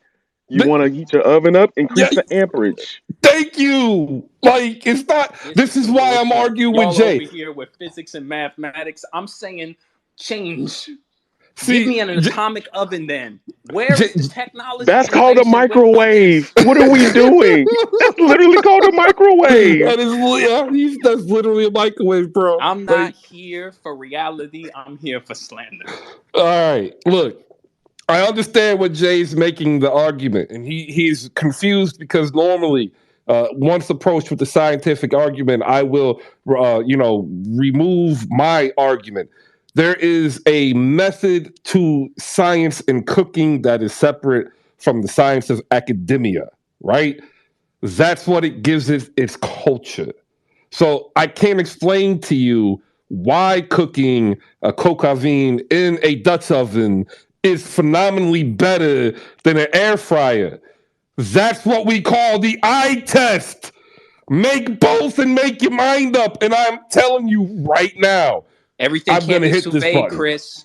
Everything can't. We can't just eat stuff out of bags, that have been temperature specific to cook. We can't do it. You can't do it. You got to sometimes put something in the air fryer. Tired of this. Well, you know what? I have an air fryer and it's not used because I don't waste my time on French fries. CJ, welcome. It's been a minute. You are up on stage. Your patience is appreciated. If you are trying to get up on stage, you have to like and retweet the Hoop Spaces review to get up there. And I want to go ahead and take this time before CJ and Bankai get up here to say thank you for the 30 people who have done so. I really do greatly appreciate it. It's the only way we can actually grow is to show the engagement. So thank you to the 30. To the rest of you, my question is like, why haven't you? Like, I know some of you are driving, but bro, I've been on for 2 hours and some of y'all ain't moved. Like, for real, y'all haven't moved. You're still here. So like and retweet. It's not that hard. CJ, go ahead. Floor is yours. Appreciate you, Chris. Good morning to everyone. I gotta say that was probably the most hilarious food take debate or conversation that you have had in your space thus far that I have been privy to enjoy and listen to. Um, Jay, you are hilarious for combating Chris with science within the food take. Like that was hilarious. And then Tony, your slander, that was A1, man. I gotta say that was A1. But Chris, you are right. Mashed potatoes are overrated. I'm sorry. Um, I just want to do something real quick though, because Chris did task me with somewhat of a job, which is to give an update on Guy Santos, who plays for the Santa Cruz Warriors, which is the G League affiliate of the Golden State Warriors. And I just wanted to give a quick update on his stats. Currently, he is averaging 7.6 points, 5.8 rebounds, and 2 assists. Um, as far as how he's been playing, he's coming off the bench currently. Seems to be playing with more of a energizer type role. He does a lot of he creates a lot of hustle plays, excuse me, when he's on the floor. And I think the G League team is actually going to look a lot better now because now they are adding James Wiseman, who will be there for the foreseeable future, which is not the worst thing in the world. I think it'll do him a lot of good. And it's going to be exciting to see more of the Santa Cruz Warriors, a.k.a. the C-Dubs, for those who know and who are privy and who are local. So appreciate the time, Chris. And once again, mashed potatoes are overrated. I'm sorry, Tony, and anyone else who thinks otherwise. Don't be You should be sorry. ashamed No, of no, yourself. no. Don't be sorry. It's the truth. You don't be sorry with the truth. You be like, yo, it's the truth. That's my Bill Cosby. Thank you very much, everybody. Go No, ahead, Hey, Tony. no. Chris, Cheap, hey, Chris, cheap mashed potatoes. Chris, Cheap mashed one last, potatoes are overrated. hang Mashed on, one potatoes last are thing like though. oatmeal. Oh, The CJ's one got Good last, one for last thing, and then oatmeals. Tony. Oh, my fault. My fault. Yeah. my thing about mashed potatoes, right? The only thing that I've ever heard anyone say positively about them is when you try to do the whole loaded mashed potatoes thing. And even that just proves how It overrated mashed ruins the potatoes mashed are. potato. It ruins it. It ruins the flavor. Y'all are underappreciating the value, the texture, the flavor, the consistency of the mashed potato. How You can much get butter do you put in your mashed potatoes, not bro? a lot, Chris. Not a What lot. else do you use? Little sour cream, little milk. I knew it. That's Get in there, my disgusting. boy. Oh my god. Listen, That is that's what. just Look, this. if See, I'm my it headphones depends on the almost went bake. It fly. depends on the bake, Chris, and how much I need to make for Thanksgiving. I don't do that. I don't do that. It's just straight up mashed potato. You want to know why? Because the potato, and the Irish people have figured this out because they cherish it like it's almost a god over there. Is one of our best natural resources. One of our best. It's amazing. Love it. You can do so much more with flavor, texture, and consistency than you can with baked bread. I need y'all to stop caping for baked bread. We need better as a people. We have evolved. We have opposable thumbs. Y'all got to stop talking about baked bread like it's a national treasure. That's All all I right. want from us. Tony, Well, mashed potatoes are mid. But Mashed are they potatoes are more mid or less mid than stuffing? they are they are more both mid, bro. equally mid. They are both equally All mid in right. my opinion. That's the poll. Let you know what? That is a poll. That is the poll. What's more mid, mashed potatoes or mashed potatoes? You're absolutely right. You Um, Evan Townsend popped back up, ladies and gentlemen. He had a phone call. Evan Townsend, we're gonna go back to you. Two questions, however. Where do you stand on mashed potatoes, which really is just butter and salt? And do you air fry? Okay. I do own an air fryer. bang. Last time I used it, last year. All right, Not we're gonna not lie. going to talk about that last part. Evan's supposed to That's be. what I'm talking about, I'm not gonna lie. baby. I'm not gonna lie. But when I first got it, I was hyped. I was just like, let's make some YouTube meals. You know what I'm saying? Whatever's on Instagram reels. You know what I'm saying? And it just didn't last long. That I felt like an influencer trying too hard. And it wasn't that good, to be honest. It was Um, overrated, wasn't it? Like you try to make fried chicken in it, and it just comes out like soggy. Those steak I tacos you saw last night? Air fry, baby. I'm Would have kind of been Other better okay off people a with are cast very kind of iron. quick. making fried chicken in an air fryer, but yeah, So the that's the thing. concept of an air fryer was a pandemic kind of thing. No, Exactly. No, air exactly. fryers have been around for years. All it is a convection oven turned rotated 45 degrees. That's it. It's not a A But fryer. we necessity weren't because the but we weren't microwaves needed talking to be about air replaced. fryers before the pandemic started. Y'all weren't, but like other people were. Because before the pandemic, like they was mad expensive. Like, think you know, uh damn, I just forgot the dude's name. The only ones they had were those like Bobby Flay ones, the $150, $200 ones. Yeah, like Williams Sonoma had like a $500 one too. Didn't George Foreman have an air fryer? Oh, I don't That know. I was, haven't. I think they were just That doing that was an electric grill, right? the grills. Well, no, But he's got a whole he had bunch a of whole other things. series. He had a whole Now he Yeah. series. does. All right. So we've devolved. The potato is really the more serious question, Evan. And don't let him, Evan. Don't let him Tony, stop. hijack the Wait, narrative. Tony, stop. I'm not Tony, listen, hijacking the narrative. I Don't let told him him it's the hijack the more narrative, important Evan. Is it question. worse than listen, a stuffing? listen, Tony. Me and you are cool. We're boys. Like mad respect for you, but we come from different cloths now. You know what I'm saying? Like you know what I'm saying? I don't know where you're from now, but I'm from the South. So mashed potatoes, I wouldn't say it's overrated, but you got to go to the right spot. And the right spot, every single time, as long as I don't have too many starches, I'm getting some mashed potatoes. Respectfully, I don't need the skin, don't need the extra nonsense. You know what I'm saying? I just need some mashed potatoes, light butter. I'll throw in my extra seasonings if I need it. Don't really need Extra it. seasonings? Like what Don't the even heck, need man? Chris. Listen. I knew about the trip. I knew about the trip. I knew you're gonna trip if necessary. You can Oh just my dump it in. gosh. I didn't even get to the gravy, Chris. Never mind. I'm done. Oh, see, like I wasn't here to talk basketball. again, I you wasn't here to talk have to basketball. add I wasn't here to talk something. basketball, but here we are. Keep spitting. The last time I was up here on stage, like 15 minutes ago, I was gonna get disrespectful, so I had to calm down. I had to come back. You know what I'm saying? But listen, actually, you know what? I'm not gonna talk about it. We'll talk about that tomorrow. We'll talk about it tomorrow. I ain't gonna do it. This is not time to do it. I ain't gonna do it. Save it for tomorrow. That's all I got. I'm gonna see y'all. I just want to say it sounds like me and Jay are winning. I don't No, even it know if doesn't. I'm sided with Jay. I just want to be because I don't feel like me and Jay have really taken a similar stance since we've been up here. But we're going to right now. Me and Jay are winning. No, like it's 2 against 1, and you're getting beat down. Like I feel bad for you. Like I really You're do. wrong. You're wrong, Tony. Mashed potatoes are terrible. That's not true. Cheap mashed potatoes are terrible. The Okay. mashed potatoes Okay. that took like So 3 hours to make, delicious. first off, if you're taking 3 hours to make mashed potatoes, you are failing. Yeah, So like why would it take that long? Like Because you have to hand mash them. You need the lumps. Thank You you. get the Thank lumps. you. like okay, see, Thank like you. you need to go get a ricer. Okay, it's a mill machine, right? You don't need to hand mash. You don't need a hand blender or a stick blender. You need a ricer, right? You boil the potato until it's done.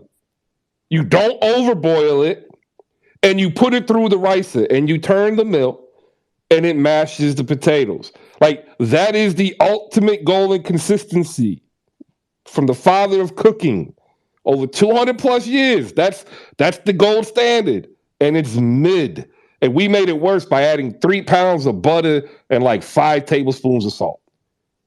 and Horrible. also Hold adding on, a bunch Chris. of brown sugar Hold tea.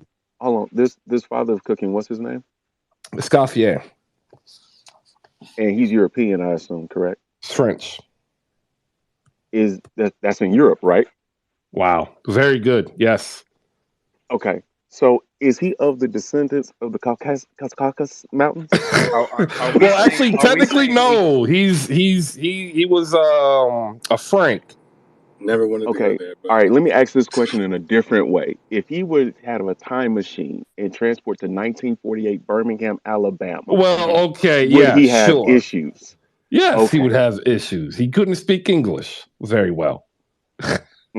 You know what I'm asking, Chris. I like your Let me get deflections. Dia in here before we go any further into a place none of us want to go.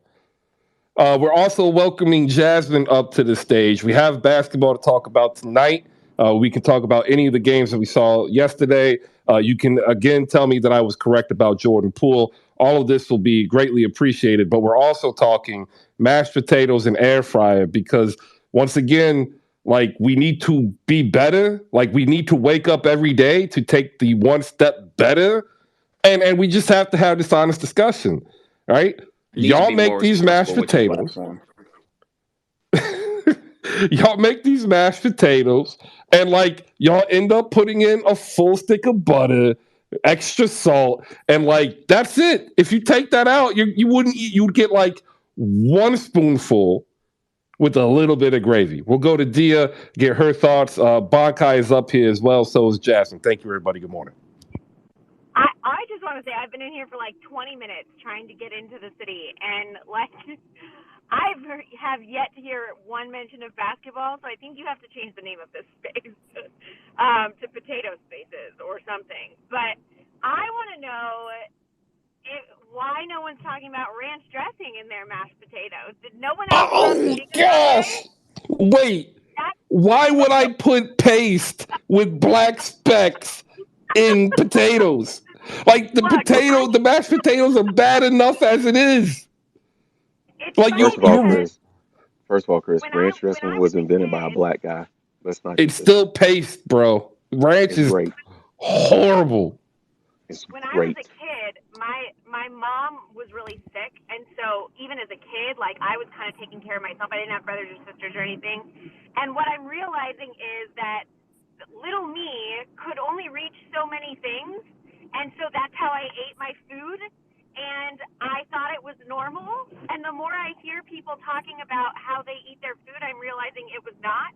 And that is once again being proved in this space this morning, as I heard no one mention putting ranch dressing on their mashed potatoes. That is But you know what, Dia? The potato held you down, which is what the potato does fundamentally at its core. It is the everyman's food. I've got no problem with the potato. I've got the problem is the No, you have preparation. smoke for the potato. You I do. actually Okay, Chris. don't love mashed potatoes, but I mean, if you're gonna eat them, I guess maybe you shouldn't eat them with Oh, ranch. wait, What I'm wait. So hearing too. so what you're saying is like you'll eat them, but like they're not your favorite.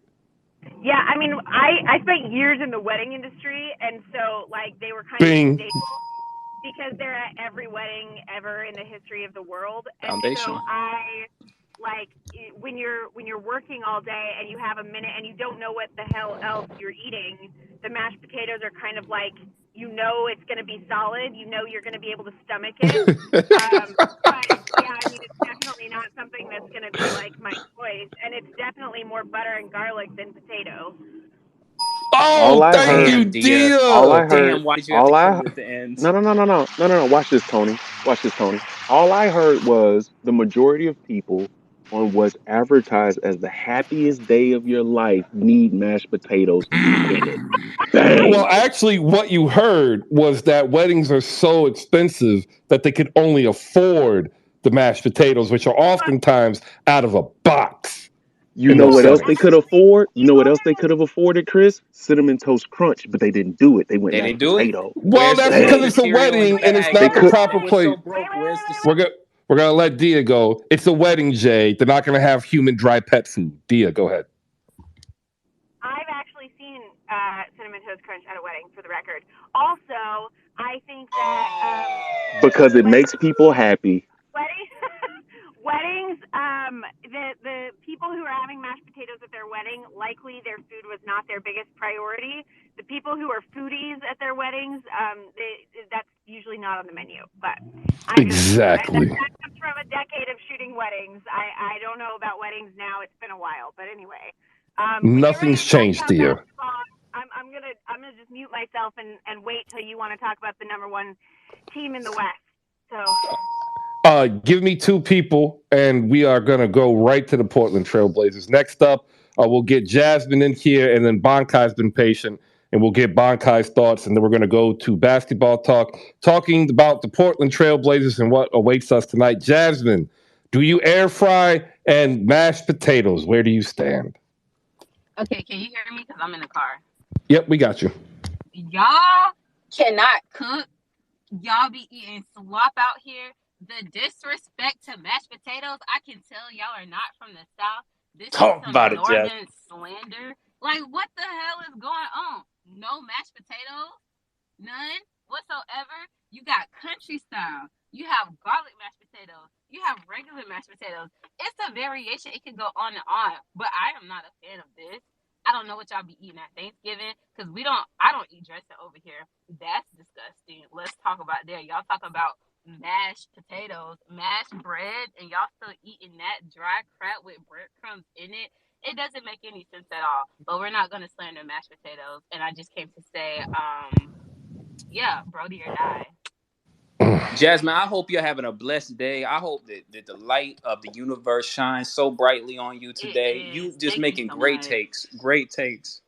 Thank you. That Thank you. that is Thank you. that is some real nasty work there, Tony. No, what y'all been doing for the past hour has been some real nasty work.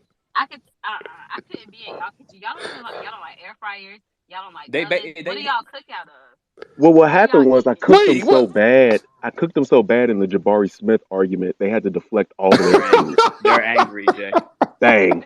They're angry. Oh, but Hating mashed potatoes is like hating Robert Covington. Like you just hate foundational pieces. You hate your heritage. Like, come on now. This is a part of us. This is Hey, ingrained in our DNA. why Y'all is talk about y'all don't like it. why y'all in this love and cap for just an overrated dish. John, 30 seconds, then we'll go to Bankai, and we're going to talk some basketball at the middle of the hour here. Thank you very Jaden much. Sharp is I good. have a controversial statement, but I can okay. save it. Right. First things first. Hats off to the Clippers for winning yesterday against Houston. I know you're all talking about Jabari Smith. I just like that Reggie Jackson was not dribbling when he shot those threes. And second thing, I posted it on the jumbotron. David Stockton played well yesterday for Team USA. I know Chris liked that, and after being eviscerated by Bruno for in the Brazil game. So That was shout embarrassing. out to them. And just keep in mind we play Dallas later. So I think Grolo has a space later. I'm just gonna plug that, and you know we're just 1.5 games away from the first place. I think Portland Trailblazers. Am I correct? So we're just hanging around until Kawhi comes back. Thank you. All right, so Jasmine has a controversial take, and then we'll go to Bankai. Then we're going to go to Dia to talk Portland Trailblazers. We'll bring CJ back in as well. Jordan is about to come join us on the stage. Jasmine, your controversial take. I promise y'all, I'm not trying to duck smoke, and I'll take as much smoke as I can for the next 3 minutes because I have a doctor's appointment. But cheese is disgusting. Eating macaroni and cheese should be an abomination. Like, do not put that on my plate at Thanksgiving, Christmas, no, don't put it on my plate. If you have to put cheese inside of any of your dishes, you cannot cook. Like, cheese, no, absolutely not. Cheese is not it, and I am not a fan. If you're So, lactose Thank so y'all. intolerant, just say so. wait, you Oh, not you at all. you defended the honor of the South and mashed potatoes, but then you gonna backtrack like Deion Sanders on mac and cheese? That take voted for Herschel Walker in the Georgia runoff. That's all I'm saying. Oh, Don't you come on, ever that's try to mean. associate my name with no Herschel Walker. Like, Yeah, that's mean. absolutely not. Hey, I'm just what? saying Yeah. mac and cheese was brought to America by a black man. That's all I'm saying. What's wrong You with? think so? You really think Oh no, so? culinary history. That's true. It was Sally Hemings' brother. Well, Look it up. congrats to him, but it's not hitting this plate. That you think you know somebody, and then they share something, and then like you go down this deep Google rabbit hole to see if there's any type of disorder that's wrong. Like, but hey, we are here to support Jasmine in her coverage of the Dallas Wings at Winsider, and with the WNBA draft lottery actually just being held, and we're going to see Aaliyah Boston in Indiana. Real quick, what we going to expect out of the Dallas Wings draft if you've already started, and if not, when do you pick it up so we know when to tune in because you are absolutely phenomenal. Yeah, I'm gonna start picking up around like January, February as far as coverage. As far as the draft goes, I think they should go out and get a shooter. I don't really think they need any more guards, any more bigs because they have to make a lot of roster decisions. But I do think that they have 3 draft picks coming up in 2023. I think they package 2 of those and go out and get a veteran. So that way it kind of like takes money off their cap space and things like that. So definitely, shoot me a follow. I pretty much follow back. And yeah, anything y'all want to know, just ask. I hope y'all have a good one though. You too. Just we got to work on the disrespect to mac and cheese. Like that was just. And whoever Hey. says something about ranch, like that's like literally mayo. Like anything, any white condiment, I don't want it. Like Don't All listen. right. D is up here being vulnerable. Okay, let's let her be vulnerable. I think I got some takes about it too, but I'm gonna let her be. She's living her best. She's trying. I'm not offended. I'm honestly questioning my own life choices at this point, so you're good. We'll go to Bonkai Chris, real quick. are they Go your ahead. Indiana Fever? Are they No, your they're not my Indiana Fever? they're not my Indiana Fever. Nice try. We're gonna go to Bonkai real quick as he has been patient and not doing the show killing stuff. So everybody give him a round of applause and a point. Ding, ding, ding. Bonkai, your New York Knicks play today. Take that however you want it. Do you mash potato, which we know you do, and we're sorry.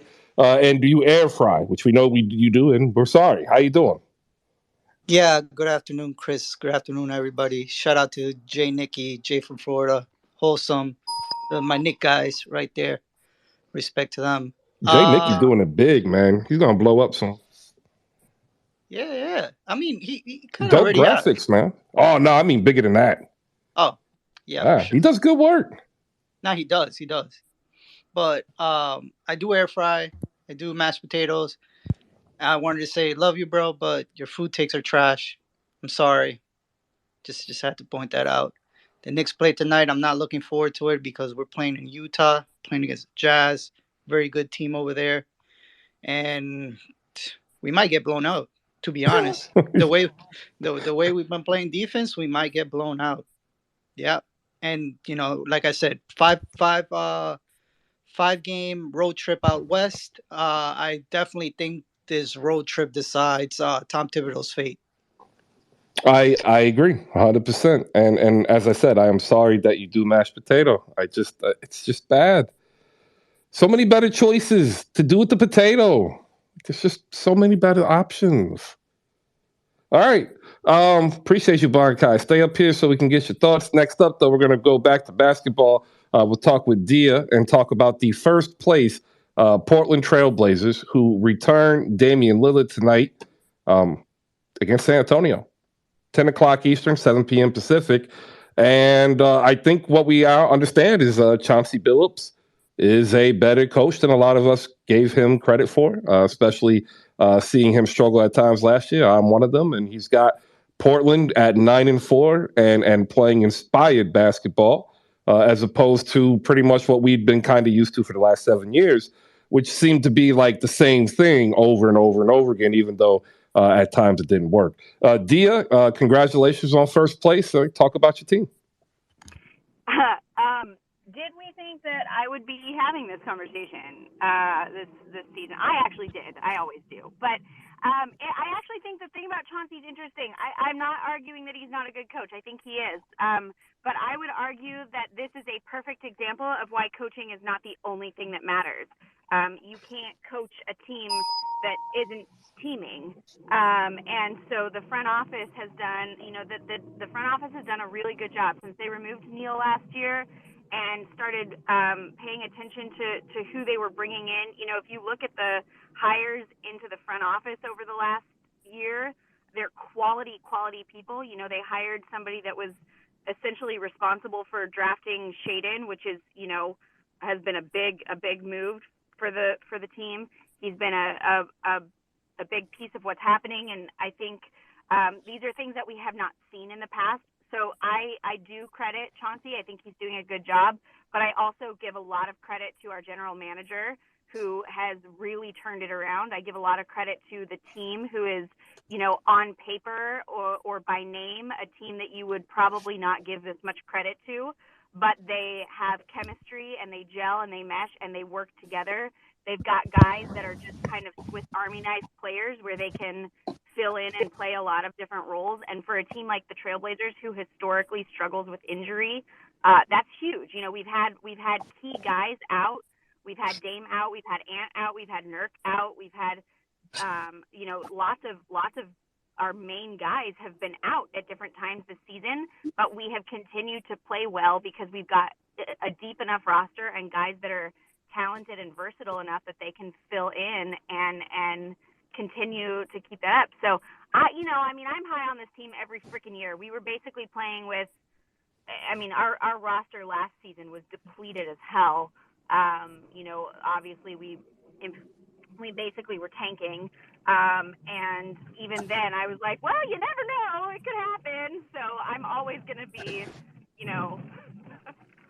shamelessly optimistic. But this is a roster that I truly, like, objectively, not just from my own fandom, but objectively, I'm looking at the way that this team is performing and the way that they're playing. And this has longevity. This isn't something that's a fluke. This isn't something that's, happened one or two games. It's something that I think that they're going to hold on to, and I think we're going to see a good effort from this team here going into the playoffs. I fully expect them to do so and to make a decent run.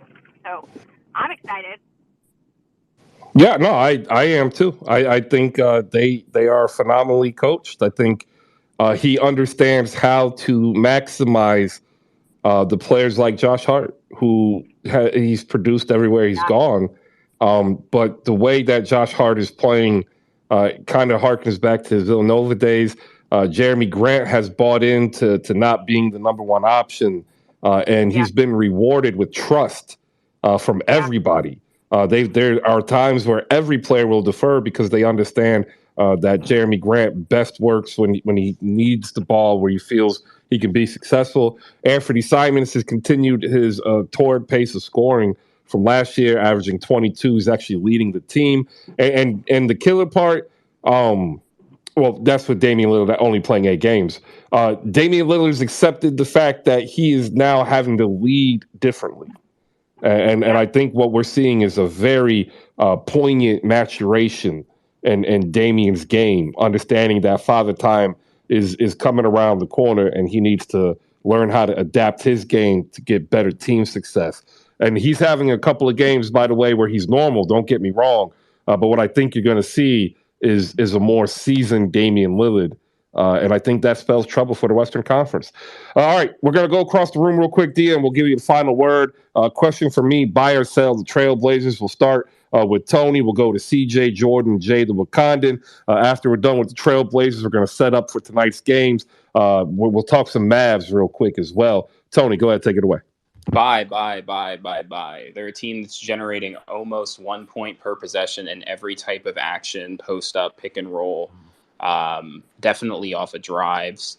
And I think that the way that they want to win basketball games, execute offense and defense, is so repeatable, and they can only get better.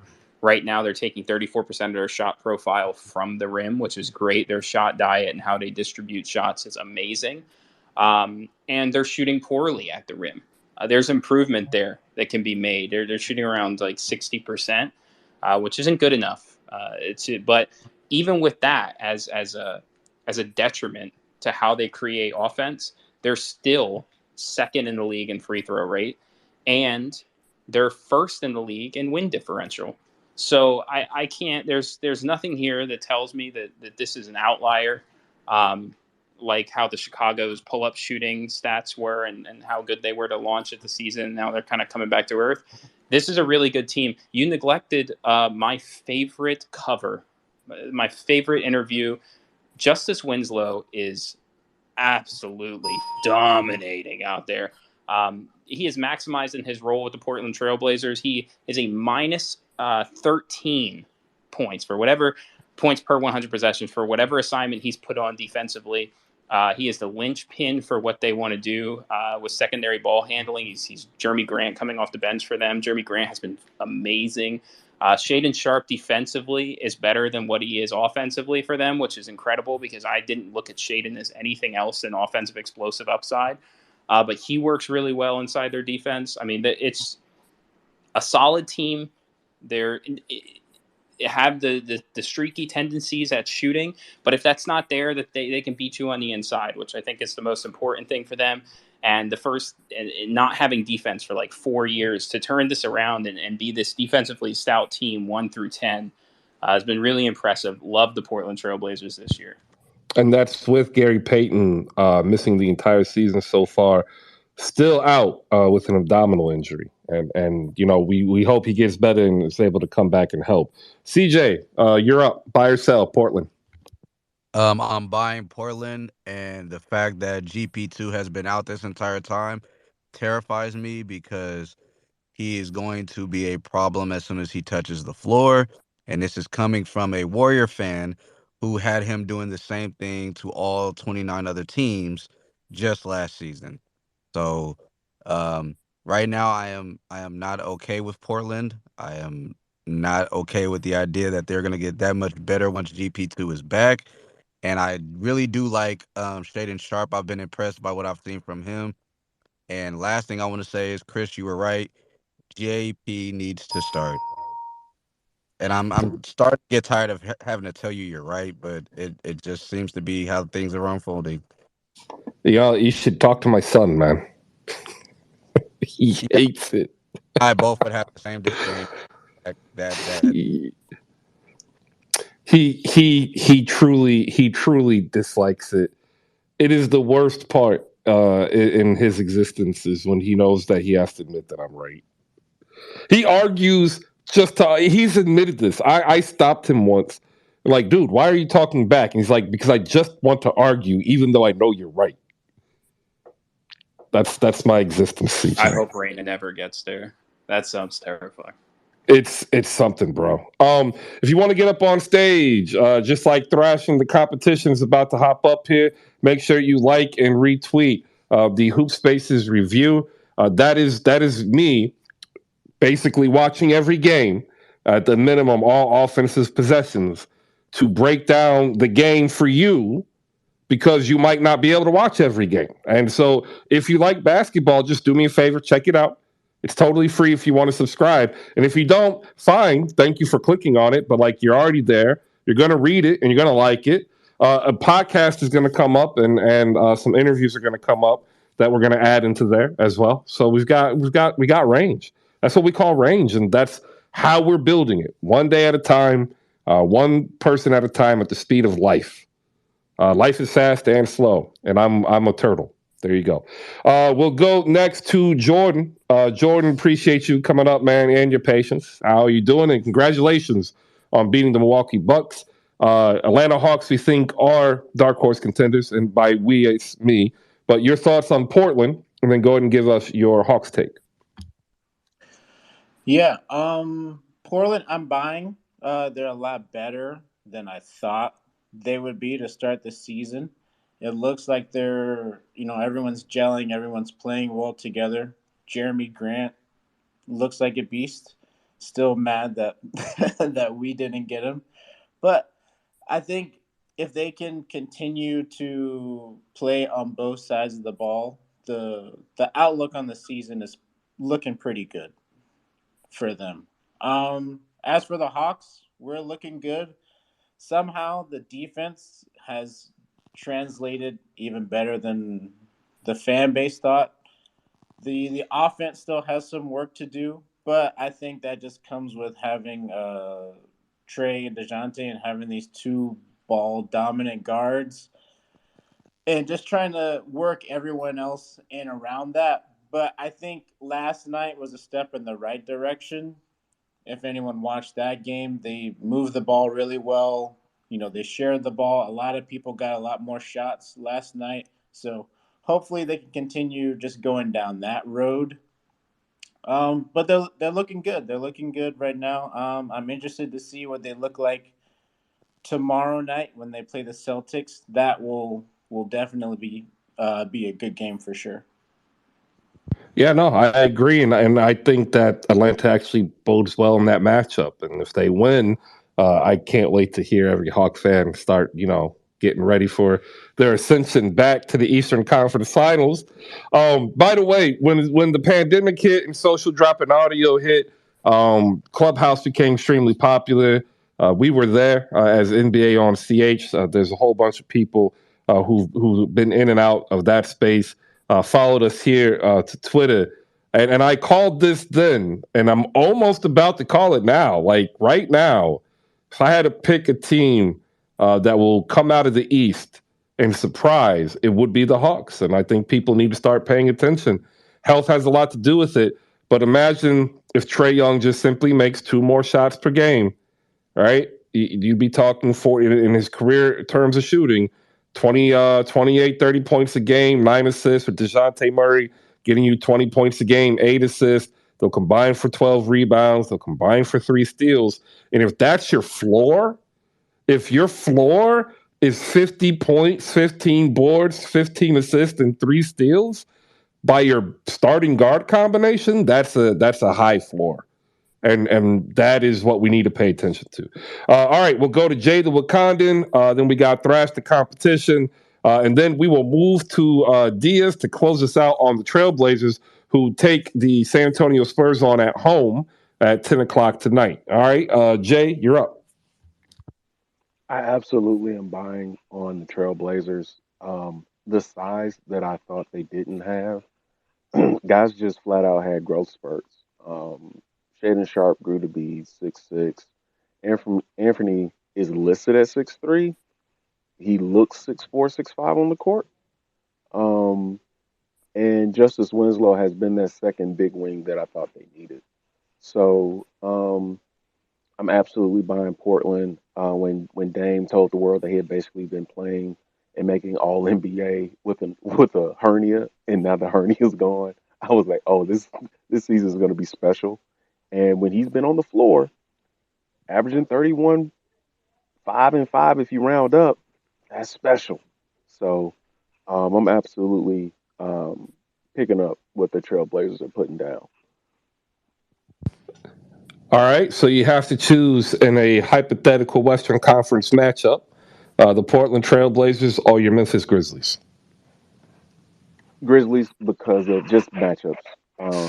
They don't have a Jaren Jackson Jr. answer.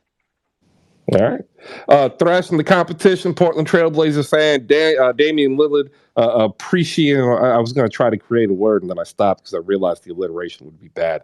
What's up, man? How you doing?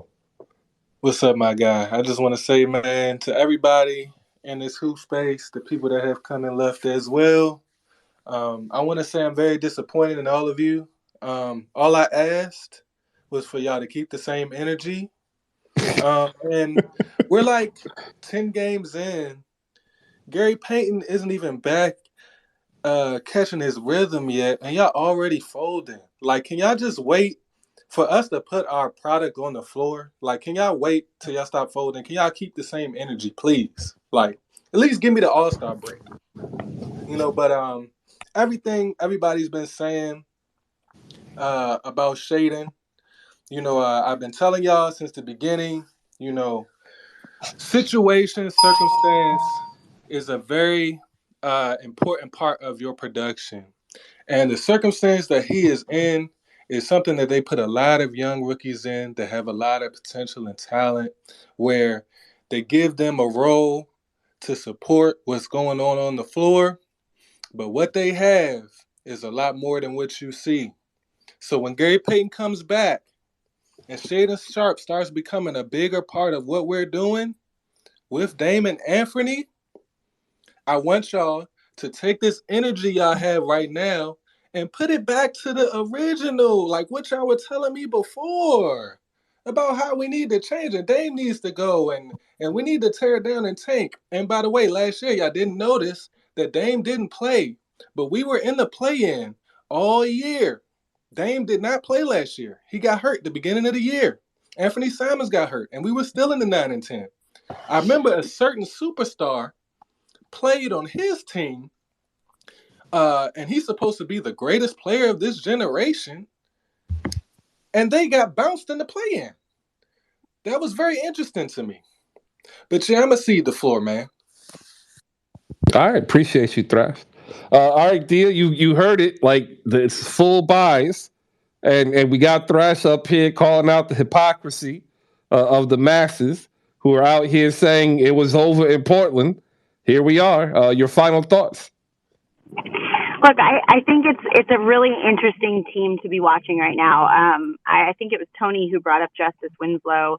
I do a podcast with Adam Drexler, who is the son of Clyde Drexler, and Clyde was on this week's episode, and the two of them were going on and on and on about Justice Winslow, and it's interesting because he's a guy that last year people weren't really talking a lot about, and it was kind of like, oh, we could give or take. But this year he's been huge. And I think that that's the thing about this team and this specific roster is that like it's not always a bunch of superstars that win it all. And we've seen that. We've seen how you can put superstars together and it doesn't work. The fact of the matter is it takes more than just superstars. It takes guys that work together and mesh together. And I think that one of the things that's very underrated about Dame, maybe not, maybe this gets talked about more than I realize, but I think one of the things that I appreciate a lot about Dame is his not only ability, but his desire to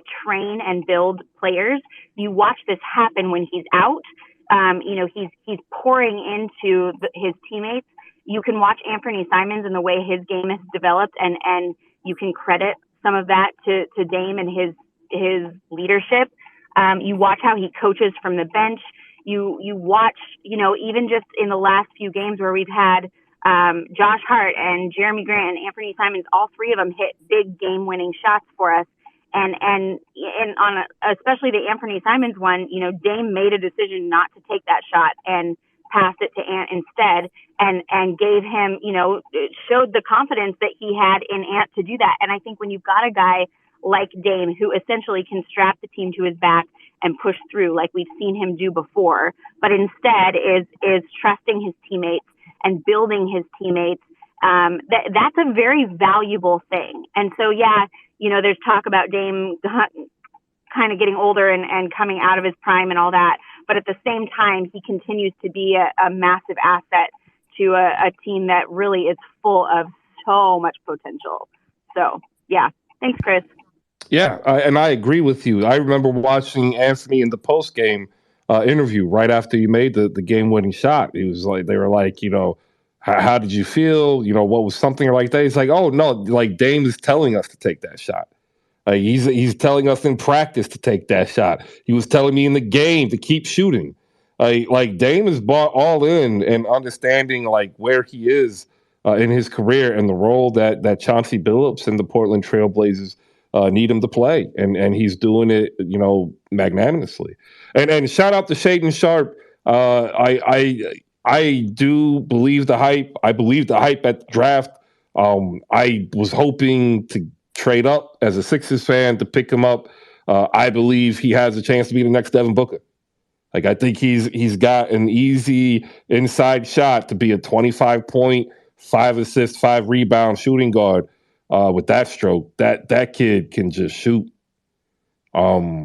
It's a very repeatable jump shot too. And like as he develops, it's going to be interesting to see how much responsibility Chauncey does give him. That's one thing that I kind of do worry about because like they do have him playing this point guard role. I personally don't want him in that role because I think if they end up keeping both, Anthony's the person who I'd rather have as the lead guard. That's just me. If he bypasses in development, we'll change it. But now we've only got 7 minutes in, but John has been patiently waiting to tell you why the Los Angeles Clippers are going to beat the Dallas Mavericks. John, thank you for your patience. Go ahead. Well, I believe Terrence Mann is playing today. He's Luca's biggest foil right now. I know I know Luca will probably eat up and eat and produce like massive numbers, but we'll try our best to contain everyone else, which is been our main foil to stop the Mavericks.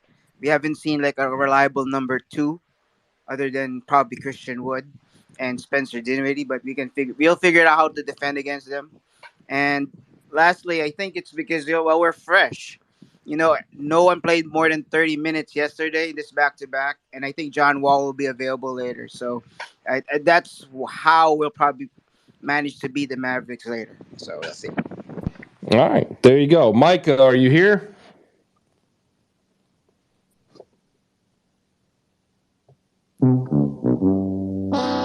Just when you need a Dallas Maverick retort, you know?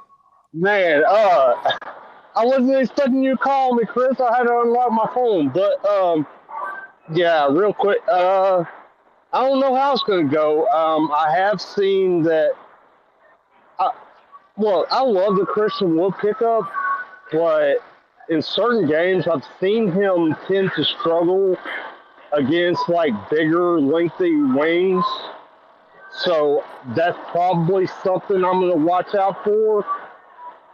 But at the same time, look, hey, you know what time it is. You know what Luca does against them Clippers. Just get ready for 45, 13, and 15. It's happening. That's my take. Wow. Wow. I love Mav Twitter. I love it. I'm addicted to it just like Jose is. Shout out to Jose, one host of 3 of 77 Spaces, which you can catch tonight. Pre-game, the best Mavs coverage here on Twitter Spaces. And I've said it multiple times, like if you are looking for basketball talk, like it's here. And you can get a better feel for the game, a better feel for the team, and a better experience sometimes than tuning into a national product. So check them out tonight.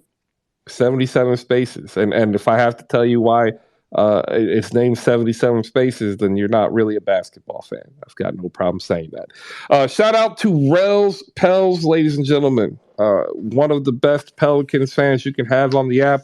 Check her out at the 12, what is it? The Believe Network with the new Pelicans podcast that she's going over there called the Rocky and Rel Show with Rocky. If you want to partake in some Pel talk, please shoot her a follow because they do play tonight, ladies and gentlemen. They play the Memphis Grizzlies at 7:30 on TNT as part of their doubleheader. The Memphis Grizzlies are not favored in that matchup any longer as Desmond Bane is now being held out for a couple of weeks for reevaluation on his injured toe. Thus putting NBA Twitter in a kerfluffle because you have people saying that Desmond Bane was their best player and et cetera, et cetera. We'll see how Memphis actually responds, but the player that I want you to remember is not Dylan Brooks, but John Conchar has performed well off the bench, and he is a shooter. And if you don't watch the Memphis Grizzlies, you probably don't know. And I'm just going to let you know they'll be fine. They were fine last year when they didn't have Ja.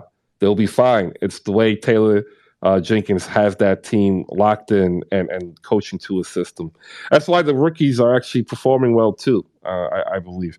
All right. Also, tonight, the New York Knickerbockers are out in Salt Lake City, in a city that gets a lot of players in trouble because they get in trouble on the floor.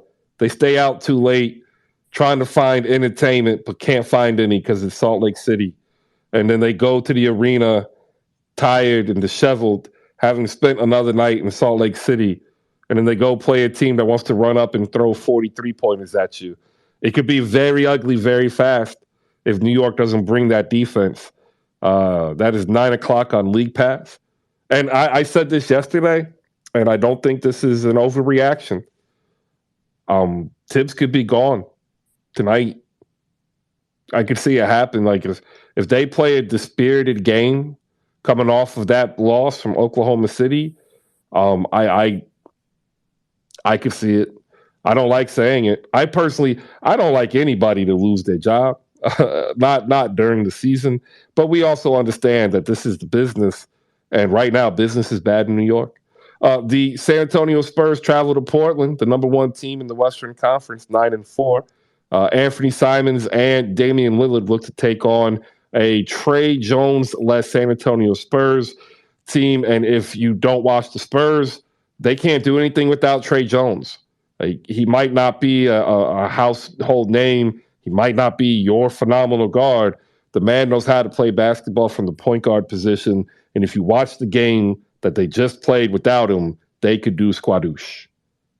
Keldon Johnson led the team with 15 points. It was bad. It was hard to watch. And even Pop knew it. Pop talked more about non-basketball stuff in that press conference than the last time he talked about his wine cellar. Then to close out the TNT doubleheader at 10 o'clock. The Sacramento Kings, your Sacramento Kings, the 6-6 Sacramento Kings take on the Brooklyn Nets, 6-8. Ben Simmons out indefinitely. Kyrie Irving still not returned. KD still dominant, and Sacramento is 6-6. I love it. You know who's not 6-6? The Golden State Warriors. They're not 6-6.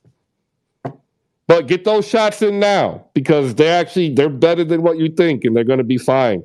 And then they're going to wake up one day, and the Warriors are going to be tied with the Portland Trailblazers on top of the Western Conference. So be careful when you make fun of them. You know. All right, Joe the historian. All right, thank you for your patience for setting up the table. Go ahead and give us your 60-second basketball take. How you doing, Chris? Yeah, I don't want to take that much time with this game, because there's a lot of stuff that I'm really mad about, especially the GM and saying some of the trades that he made, and saying it and what those trades trickle down to in this season, so like that. But I just wanted to end this off, saying I didn't know he was gonna have me end it off, but end it off with some good notes. Like I said, you asked me a couple months ago when I got out the hospital how I was doing, and I didn't let you know about the big stuff like the heart thing that was happening to me and the kidney. But this was a great weekend, hopefully I thought that, we was going to take care of the Lakers, to have me a great sports weekend. But the news that I'm good, that everything was negative, my heart's okay, my kidney's okay, saying it made it a very, very, very good weekend. So I just wanted to end off with that because I knew you was not say concerned, but you asked me about it a couple months ago, and I know you saw my tweet yesterday. But yes, I am all good. Heart and kidneys are great. I mean, good, but like it was a bad 2 months. It was a really bad 2 months. So so get that over with and stuff like that.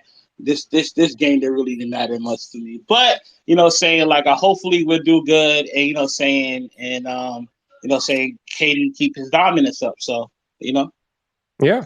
Hey, I'm happy to always hear good news when it comes from anything as serious as what you were going through. So congratulations, and we're happy to have you back. But that's it, ladies and gentlemen. That is the show. I'm going to go ahead and hit this one button, though. I'm going to give you one more time to hear the fact that I can tell you I told you so. Because I told you so. I said it. It's not a knock on Klay Thompson. I like Klay Thompson. He can still start. You can bring Wiggins off the bench, which I don't know if you can now. Wiggins is having a phenomenal year, by the way. A lot of people not talking about that. I see you. 20 points, 2 threes, 6 boards, 2 steals, 1 block, almost 50% shooting. I see you. Should be a DPOY candidate, except this dude named OG Anunoby is just going crazy. Jordan Poole as a starter, 36 points, opened up the offense. Yes, it was against the Spurs.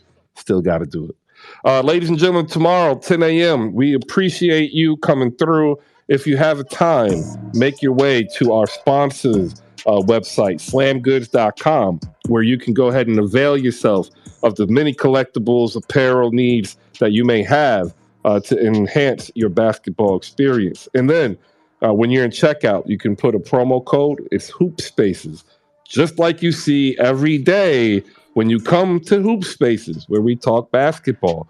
You use that promo code, you save 15%. And I want to say real quick, a personal thank you to the 37 people who retweeted or quote tweeted this space. Like more than 400 people, I think, were in today. That's good of the 36, 37. I appreciate that. We hope to do better. Sign up for the newsletter. It's free. Put in your email address. You'll get the games recap sent directly to your email. Check us out on YouTube if you miss any of the shows. 77 spaces tonight. Check them out. Peace out.